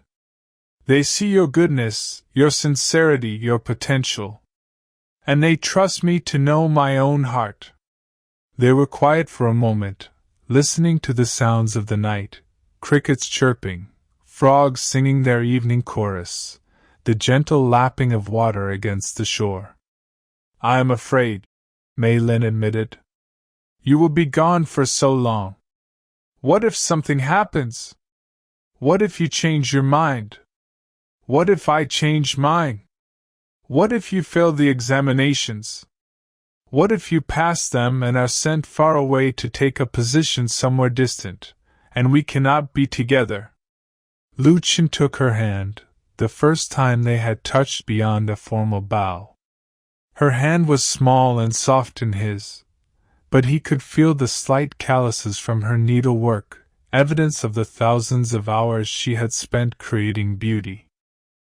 I am afraid too, he said. I am afraid of all those things you mentioned, and more. But I am more afraid of not trying. I am more afraid of letting fear keep us apart. Yes, I will be gone. Yes, there will be challenges and obstacles. Yes, the future is uncertain. But some things I know with absolute certainty. I know that I love you. I know that meeting you has changed my life in ways I could not have imagined. I know that I want to spend my life with you, to talk with you, to share joys and sorrows with you, to grow old with you. Mei Lin squeezed his hand. I know those things too, she said. I love you. I want to be with you. Whatever challenges come, we will face them together, even when we are apart. Liu Chen reached into his robe and pulled out something wrapped in cloth. I have something for you, he said. It is not much, but I want you to have it. He unwrapped the cloth to reveal a small jade pendant, carved in the shape of a lotus flower. It was simple but beautifully made, the stone a pale green that seemed to glow in the moonlight. It belonged to my mother, Liu Chen said. She gave it to me before I left home to begin my travels. She said I should keep it until I found someone I wanted to share my life with, and then I should give it to that person. I want you to have it, Mei Lin. Wear it and think of me when we are apart. Mei Lin took the pendant with trembling hands. She held it up, watching how it caught the moonlight. It is beautiful, she whispered. I will treasure it always. I will wear it every day, and when I touch it, I will think of you and of this moment. And I have something for you, she said.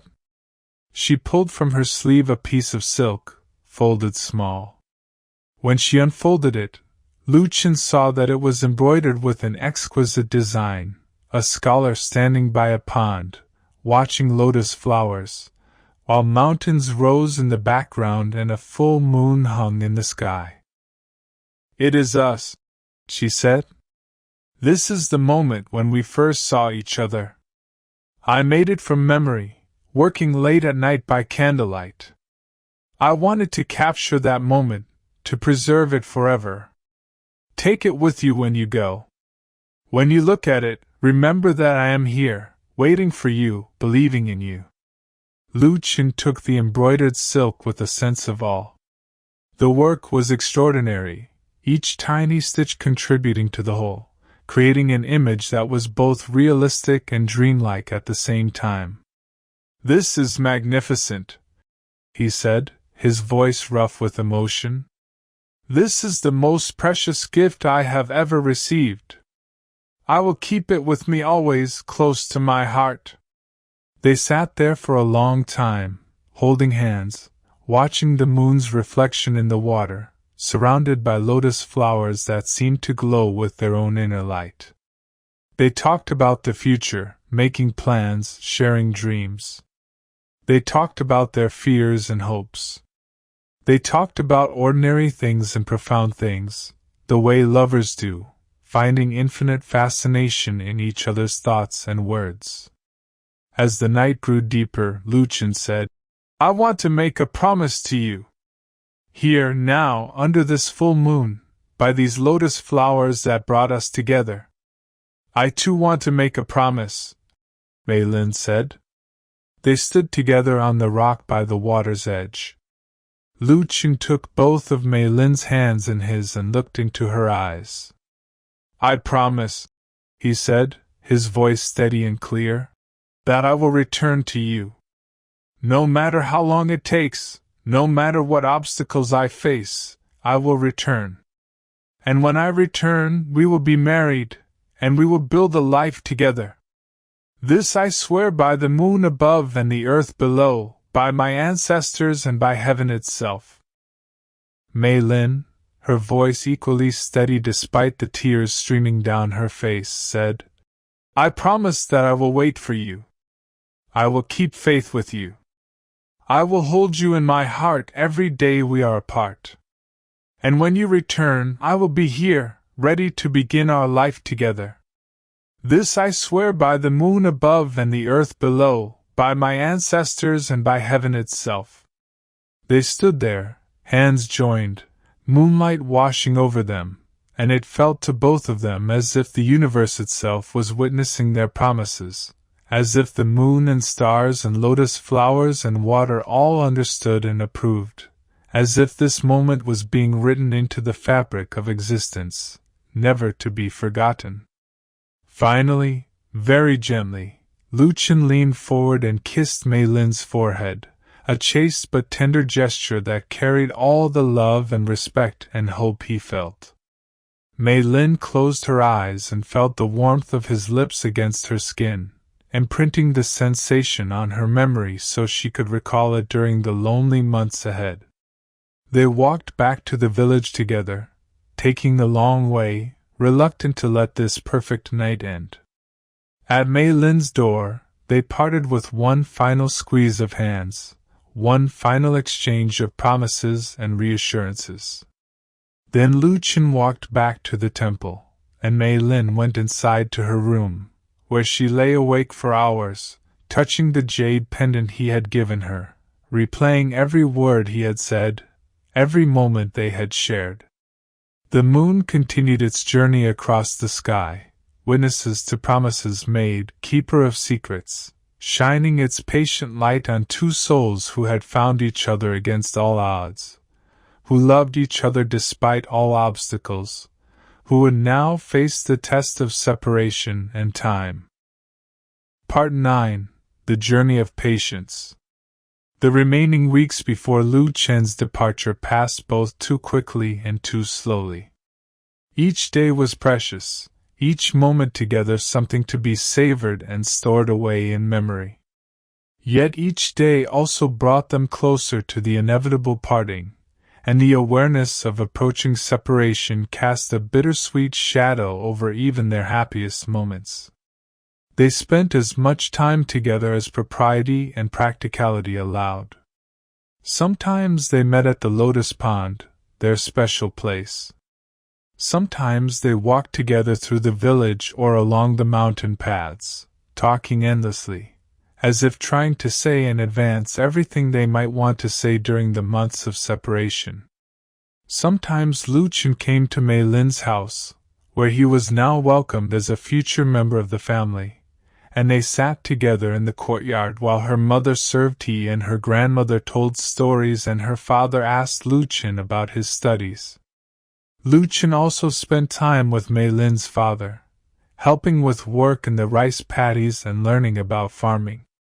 Though he was a scholar, he was not too proud for physical work, and Mei Lin's father respected him for this.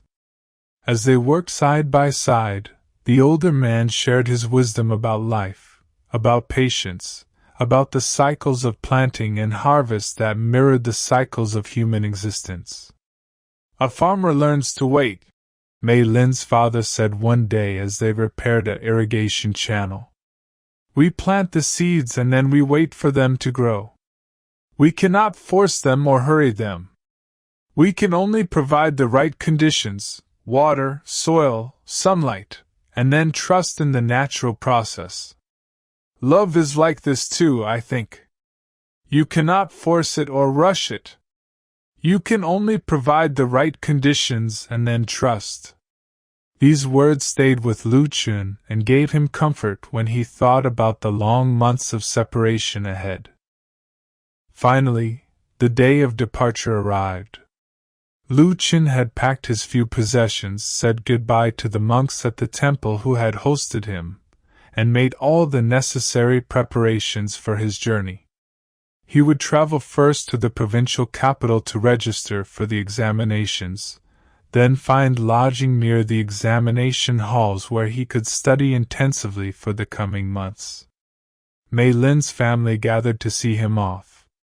Her mother had prepared special food for his journey: rice cakes, dried fruit, packets of tea. Her father gave him some money, insisting despite Liu Chen's protests, saying it was an early wedding gift. Her grandmother pressed into his hands a small cloth amulet she had sewn herself, filled with protective herbs and inscribed with characters for safety and success. Even her young brother, usually so full of restless energy, was subdued, shaking Liu Chen's hand with unexpected solemnity.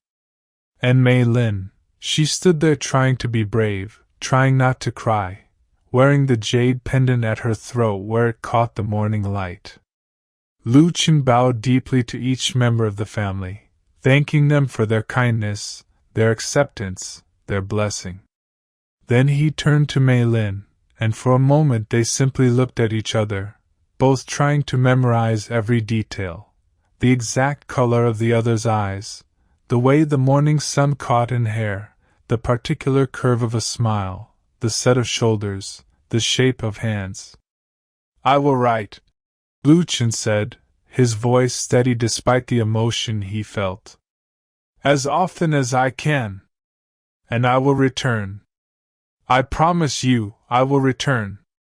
"I know you will," Mei Lin said. "I will wait. And I will write back, and in my letters I will tell you everything, about the village, about the seasons changing, about my days and my thoughts. You will not feel so far away then." They could not embrace, not properly, not in front of her family and any neighbors who might be watching.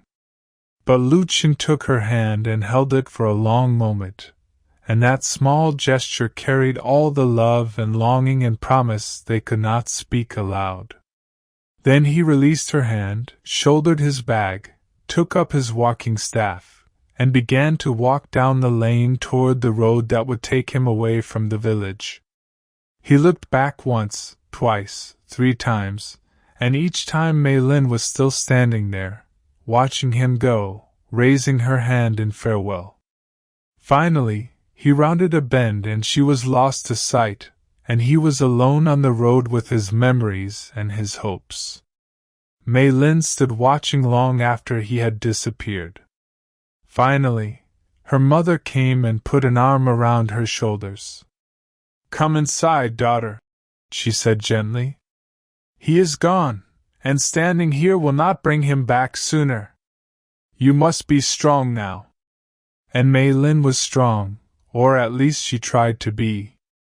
She threw herself into her work, into her embroidery, creating piece after piece with obsessive dedication. Each piece was a message to Liu Chen, though he could not see them. Through her needle and thread she told him about her love, her faithfulness, her patient waiting. She embroidered the 4 seasons, showing the same scene by the lotus pond transformed by spring, summer, autumn, and winter. She embroidered scenes from their walks together. She embroidered her dreams of the future. The letters began to arrive after a few weeks. The first one was short, written hastily. Liu Chen had reached the provincial capital safely, had registered for the examinations, had found lodging in a simple boarding house where several other scholars were staying. He missed her terribly. He thought of her constantly. He was studying hard, determined to succeed so they could be reunited. Mei Lin held this letter to her heart, reading it over and over until she had memorized every character. Then she wrote back, sitting at her small desk late into the night, trying to find words that would convey everything she felt.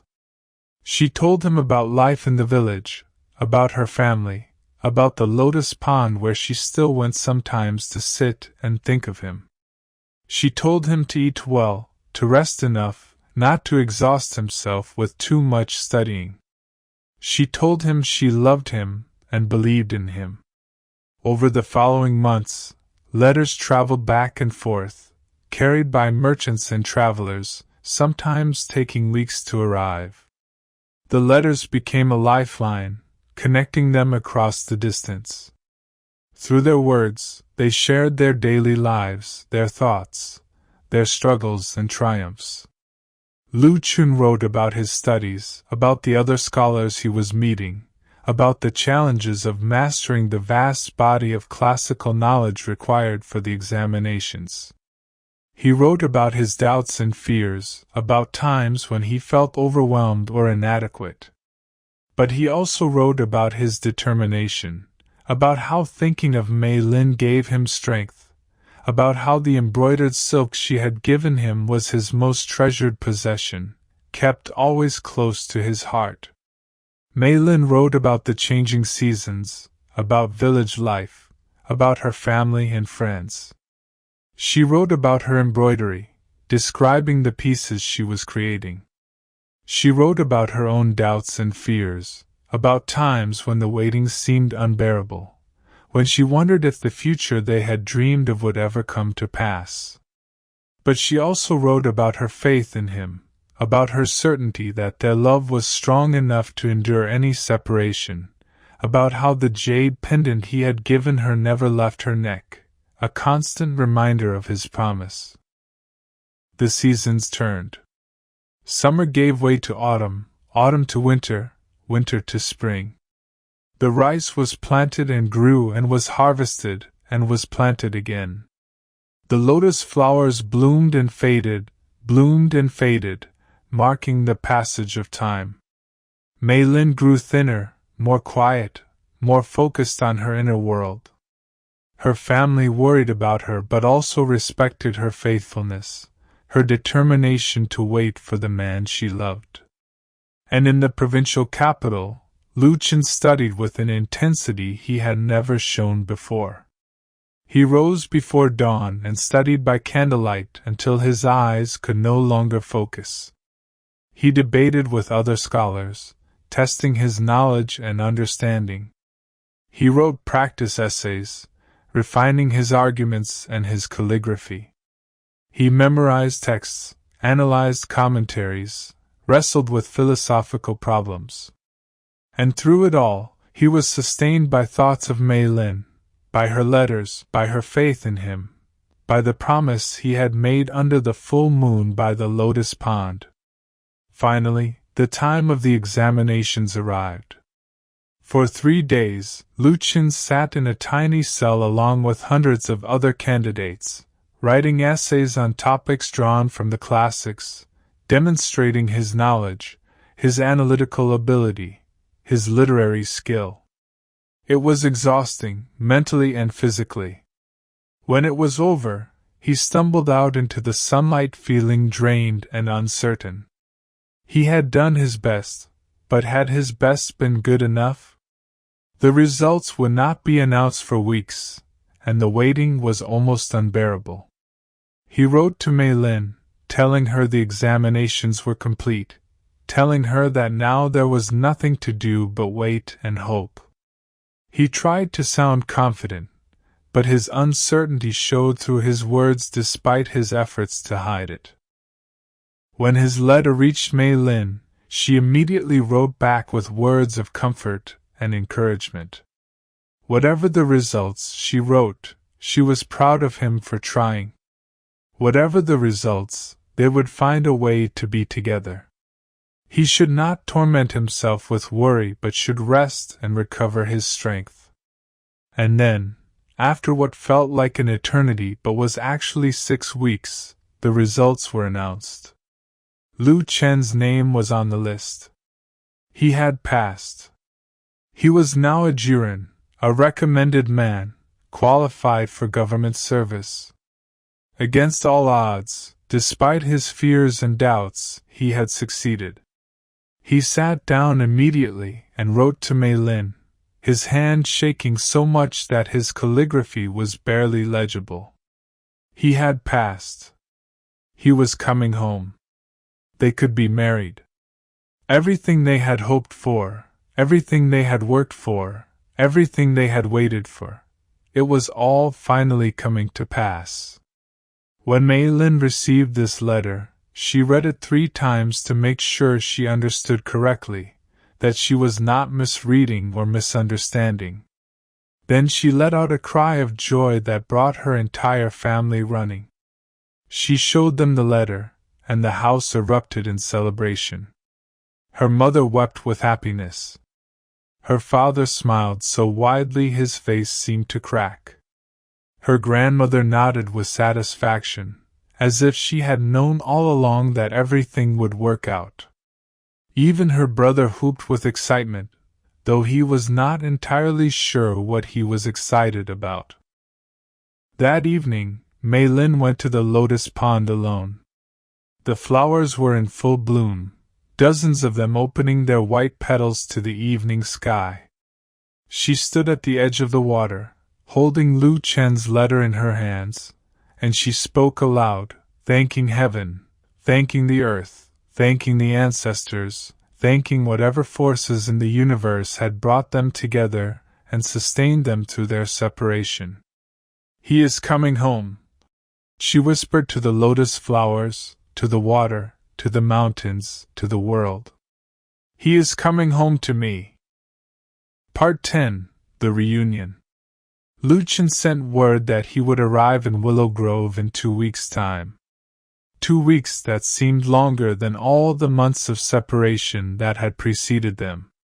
Mei Lin counted the days, the hours, unable to concentrate on anything, moving through her daily tasks in a daze of anticipation. The village prepared for his return and for the wedding that would follow. Mei Lin's mother and grandmother began making arrangements, consulting with neighbors, planning the feast, sewing new clothes. Mei Lin herself worked on a special piece of embroidery that would be her wedding gift to Liu Chen, a large hanging scroll showing a landscape of mountains and rivers, with 2 figures standing together on a bridge, looking out at the scene before them. It was her most ambitious work yet, and she poured into it all of her love, all of her joy, all of her hope for their future together. The day of Liu Chen's arrival finally came. It was a beautiful morning in late spring, the air fresh and cool, the sky a brilliant blue with just a few white clouds drifting lazily across it. The whole village seemed to be in a state of excitement, not just Mei Lin's family, but all the neighbors who had followed the story of the young lovers and were invested in their happy ending. Mei Lin woke before dawn, too excited to sleep. She dressed carefully in her best clothes, combed her hair until it shone, touched the jade pendant at her throat for luck. Her mother fussed over her, adjusting her collar, making sure every detail was perfect. Her grandmother smiled and patted her hand and said, "Today your life truly begins, child." They waited at the entrance to the village, Mei Lin and her family, and what seemed like half the village. The morning lengthened toward noon. Mei Lin's heart beat faster with each passing moment. What if something had happened? What if he had been delayed? What if he had changed his mind? And then, finally, a figure appeared on the road from the east. At first it was just a distant shape, but as it drew closer, Mei Lin recognized Liu Chen's walk, his posture, the way he carried himself. Her heart seemed to stop, then started again, beating so hard she thought it might burst from her chest. Liu Chen had been walking since dawn, too eager to wait for a slower form of transportation. As soon as the village came into view, nestled in its valley between the mountains, He felt a surge of emotion so powerful it brought tears to his eyes. He was home. Or rather, he was coming to the place that would be his home, the place where Mei Lin waited for him, the place where his new life would begin. He saw the crowd gathered at the village entrance, and his pace quickened. He saw Mei Lin standing in front of the crowd, and his walk became a run. All thought of dignity and propriety fled. There was only the need to reach her, to close the distance that had separated them for so long, to confirm that this was real, that he was truly here, that she was truly waiting for him. Mei Lin saw him break into a run, and propriety and modesty fled from her as well. She lifted her skirts and ran toward him, her family calling after her, the villagers laughing and cheering. She ran down the road, tears streaming down her face, her heart singing with joy. They met in the middle of the road, and Liu Chen dropped his bag and caught Mei Lin in his arms, lifting her off her feet, spinning her around. They were both laughing and crying at the same time, both trying to speak but unable to form coherent words. Finally, Liu Chen set her down but kept his arms around her, and they stood there, forehead to forehead, simply breathing, simply being together after so long apart. "You came back," Mei Lin whispered, even though she had never really doubted it. "I promise," Liu Chen said, his voice rough with emotion. "I will always keep my promises to you." They stood there for a long moment, oblivious to the crowd watching them, oblivious to everything except each other. Then Mei Lin's father cleared his throat, a gentle reminder that they were not alone, and they reluctantly separated, though they kept their hands clasped together, unwilling to break even this small contact. The crowd surrounded them, everyone talking at once, welcoming Liu Chen back, congratulating him on his success, expressing their joy at the reunion. Liu Chen bowed to Mei Lin's parents, thanking them for their patience and faith, thanking them for trusting him with their daughter. He greeted Mei Lin's grandmother and her brother, and he thanked the villagers for their kind welcome. Then the whole crowd moved back into the village, toward Mei Lin's house, where a feast had been prepared to celebrate Liu Chen's return. The tables were laden with food, more food than Mei Lin's family could have prepared alone, but the neighbors had contributed, everyone wanting to be part of this celebration.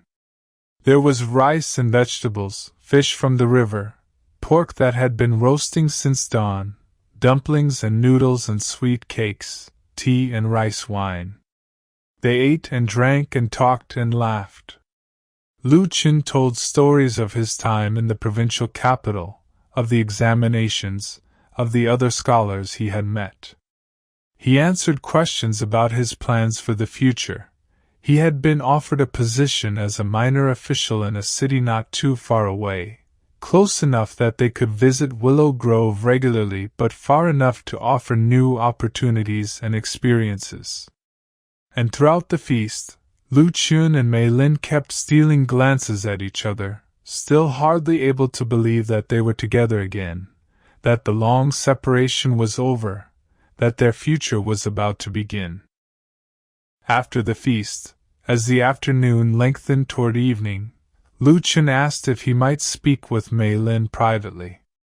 Her parents, smiling, gave their permission, and the two of them walked together through the village, toward the place where it had all begun, the Lotus Pond. The walk was different now than it had been all those months ago when they first met. Then they had been strangers, tentative, uncertain. Now they were betrothed, soon to be married, comfortable with each other in a way that came from months of letters and shared hopes and kept promises. When they reached the pond, they saw that it was full of lotus flowers, dozens of them blooming in the late afternoon sun. The sight was breathtaking.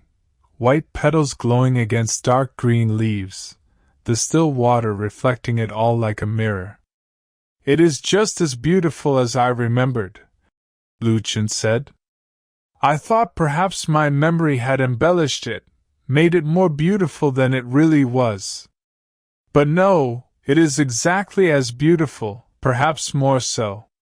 I came here often while you were gone," Mei Lin said softly. "I would sit here and think of you and imagine you thinking of me. It made the distance seem smaller somehow." They sat on the flat rock where they had sat on so many afternoons before Liu Chen left, where they had made their promises under the full moon. This time, there was no need to maintain careful distance.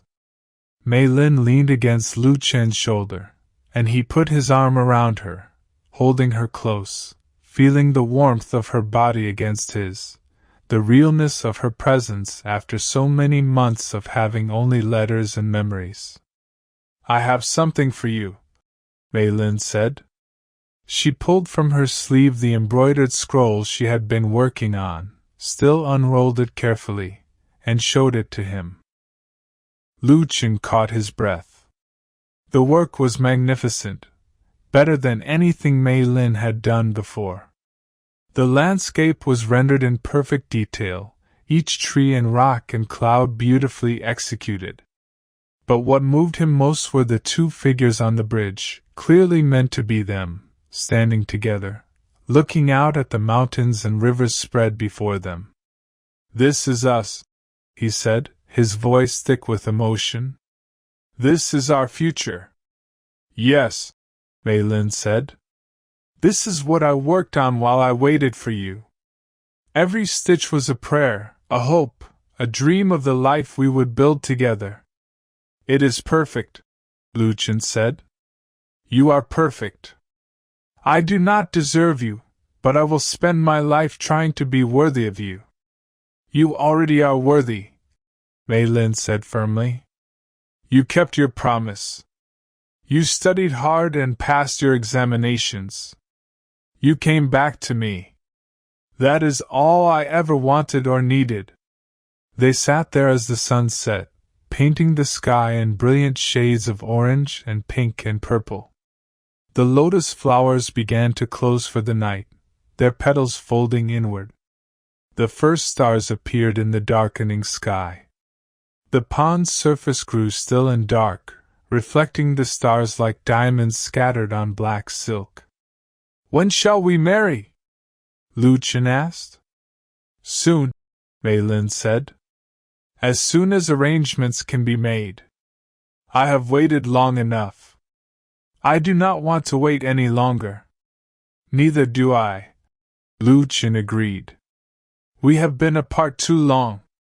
I want to begin our life together, our real life, not a life separated by distance and sustained only by letters."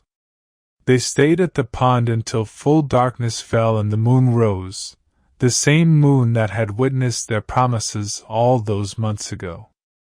Then, hand in hand, they walked back to the village, back to Mei Lin's house, where her family waited with smiles and knowing looks. The wedding was arranged for 2 weeks hence, time enough to make proper preparations but not so long as to tax the patience of two people who had already waited more than they thought they could bear. Those 2 weeks were a flurry of activity, clothes to be made, food to be prepared, guests to be invited, ceremonies to be planned. But for Mei Lin and Liu Chen, those details were secondary. What mattered was that they were together, that they could see each other every day, that they could talk and laugh and share ideas and dreams. What mattered was that the waiting was over, that their future together was no longer a distant hope but an imminent reality.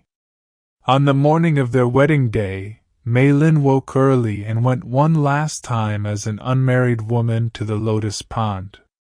She stood at the water's edge and said a silent prayer of thanks, to heaven, to earth, to fate, to whatever mysterious forces had brought her and Liu Chen together. The lotus flowers were in full bloom, more beautiful than she had ever seen them. She stood there, watching them, feeling a sense of rightness, of completion, of a story coming to its proper end. Or rather, not an end, but a beginning. Today was not the end of anything. Today was the beginning of everything. She turned and walked back to the village, back to her home, where her mother and grandmother were waiting to help her dress for her wedding. Her heart was full to overflowing with happiness and anticipation. In a few hours, she would become Liu Chen's wife. In a few hours, their true life together would begin. Part 11. Their life together.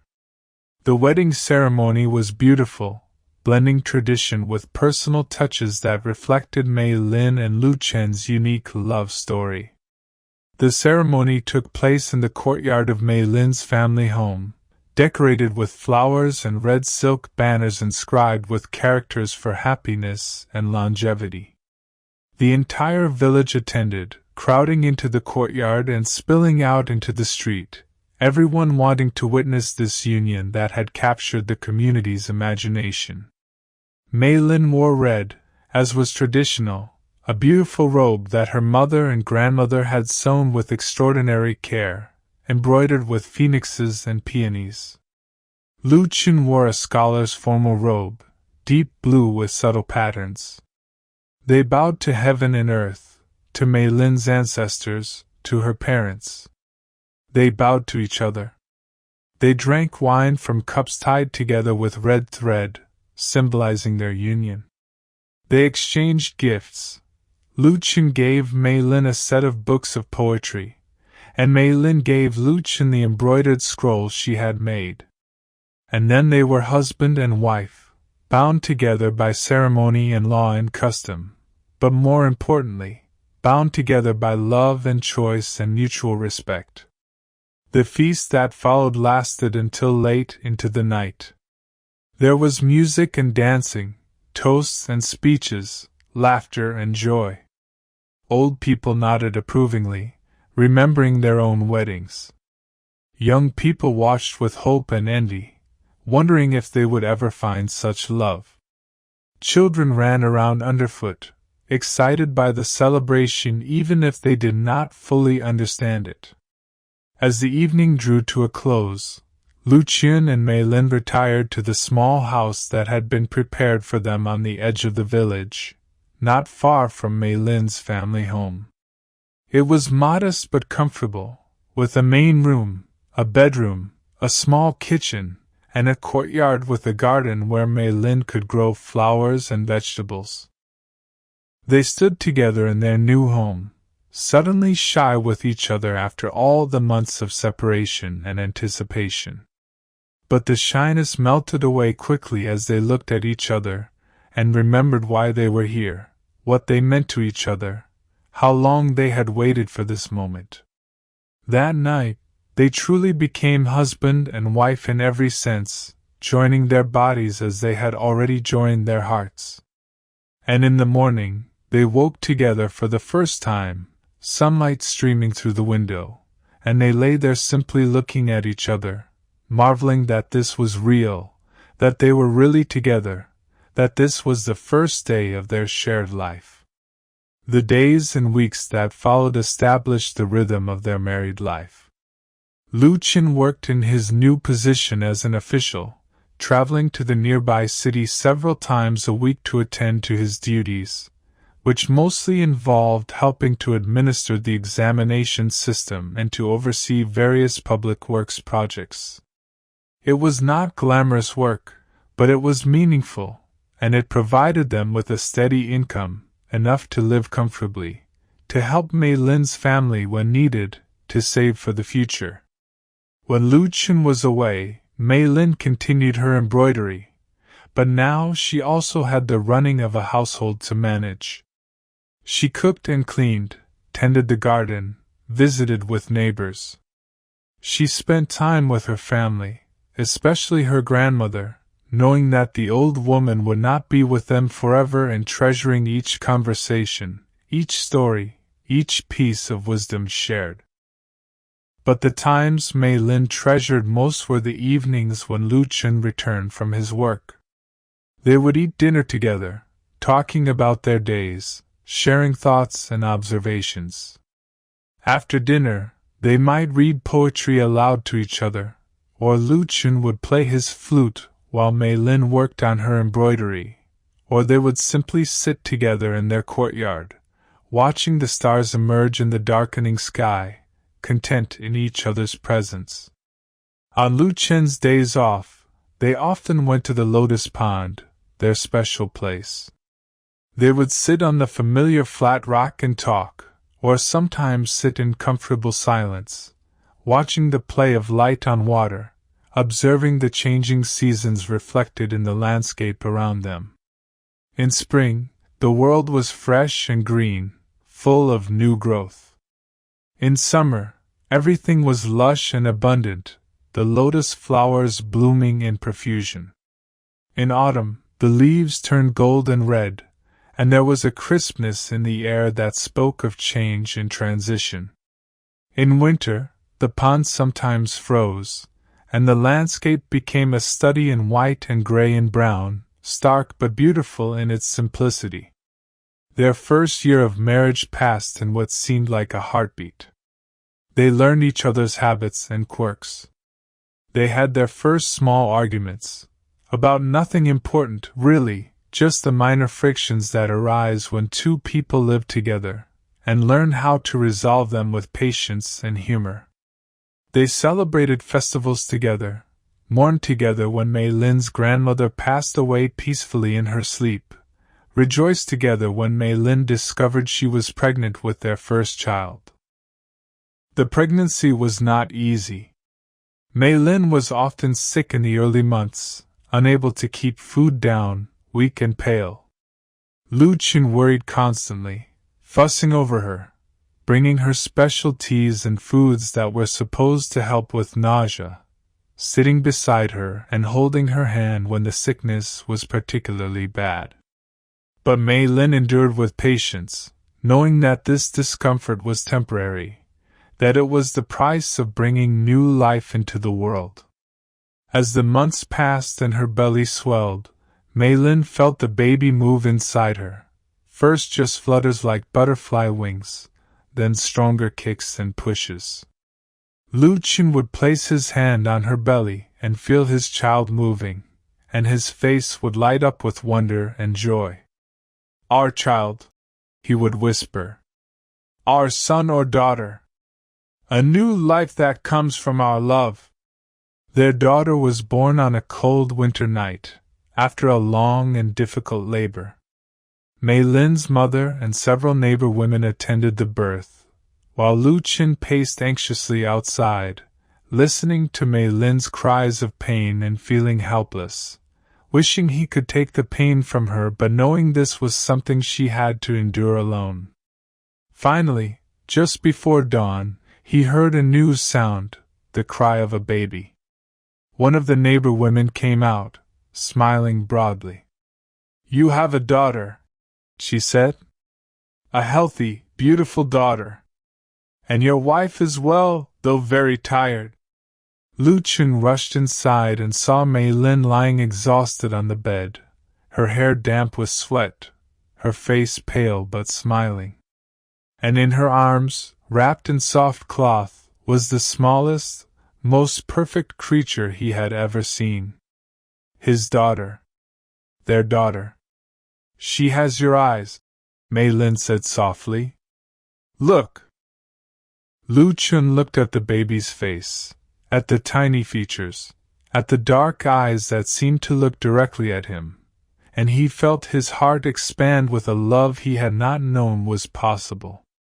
He had thought he understood love when he fell in love with Mei Lin. But this was different, this fierce, protective, overwhelming love for this tiny being who was completely dependent on them, who had come from their union, who represented the future. They named her Shelley, which means small beauty.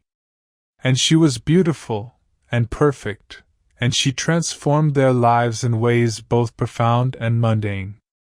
Suddenly their days revolved around her needs, feeding and changing and soothing and caring for her.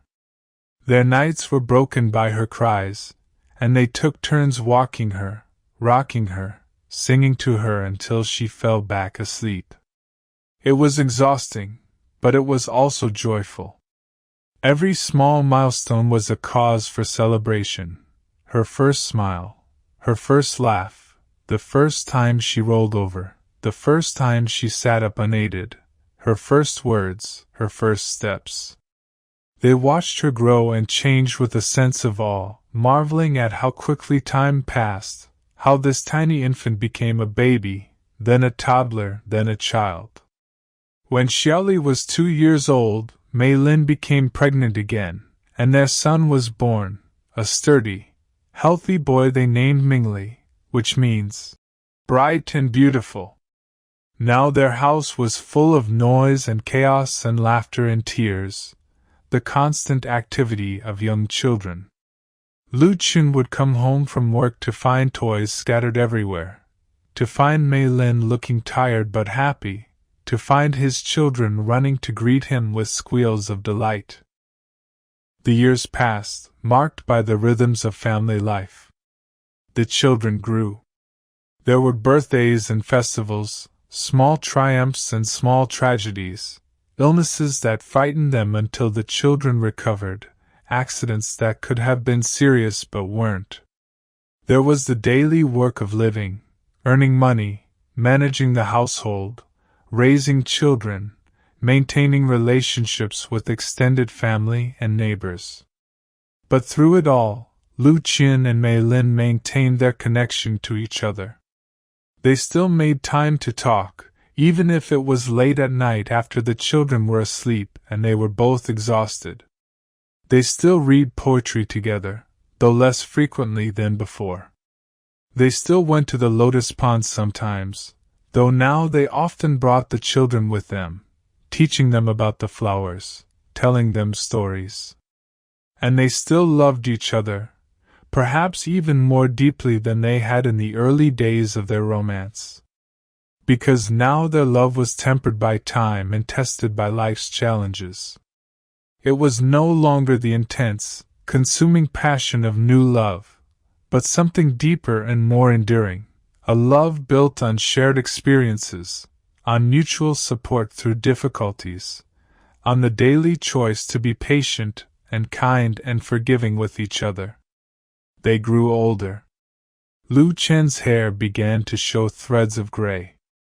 Mei Lin's face developed fine lines around her eyes from years of squinting over her embroidery in lamplight. But to each other, they remained as beautiful as they had been that first day by the lotus pond, because they saw each other with the eyes of love, which perceived the soul rather than the surface. Their children grew into young adults. Xiaoli inherited her mother's talent for embroidery and her father's love of learning. She was bright and creative and kind. Mingli was more adventurous, always running off to explore, always asking questions, always testing boundaries.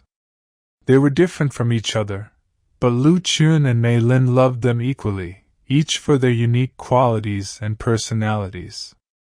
Eventually, as is the way of things, their children married and left home to start their own families. The house that had been so full of noise and activity became quiet again, and sometimes Mei Lin would walk through the empty rooms and feel a bittersweet mixture of relief and loss. Relief to have time and peace again, loss because her babies were grown and gone. But she and Liu Chen still had each other. They were not young anymore, middle-aged now, their bodies starting to show the wear of years, their energy not what it once was. But they were content. They had built a good life together.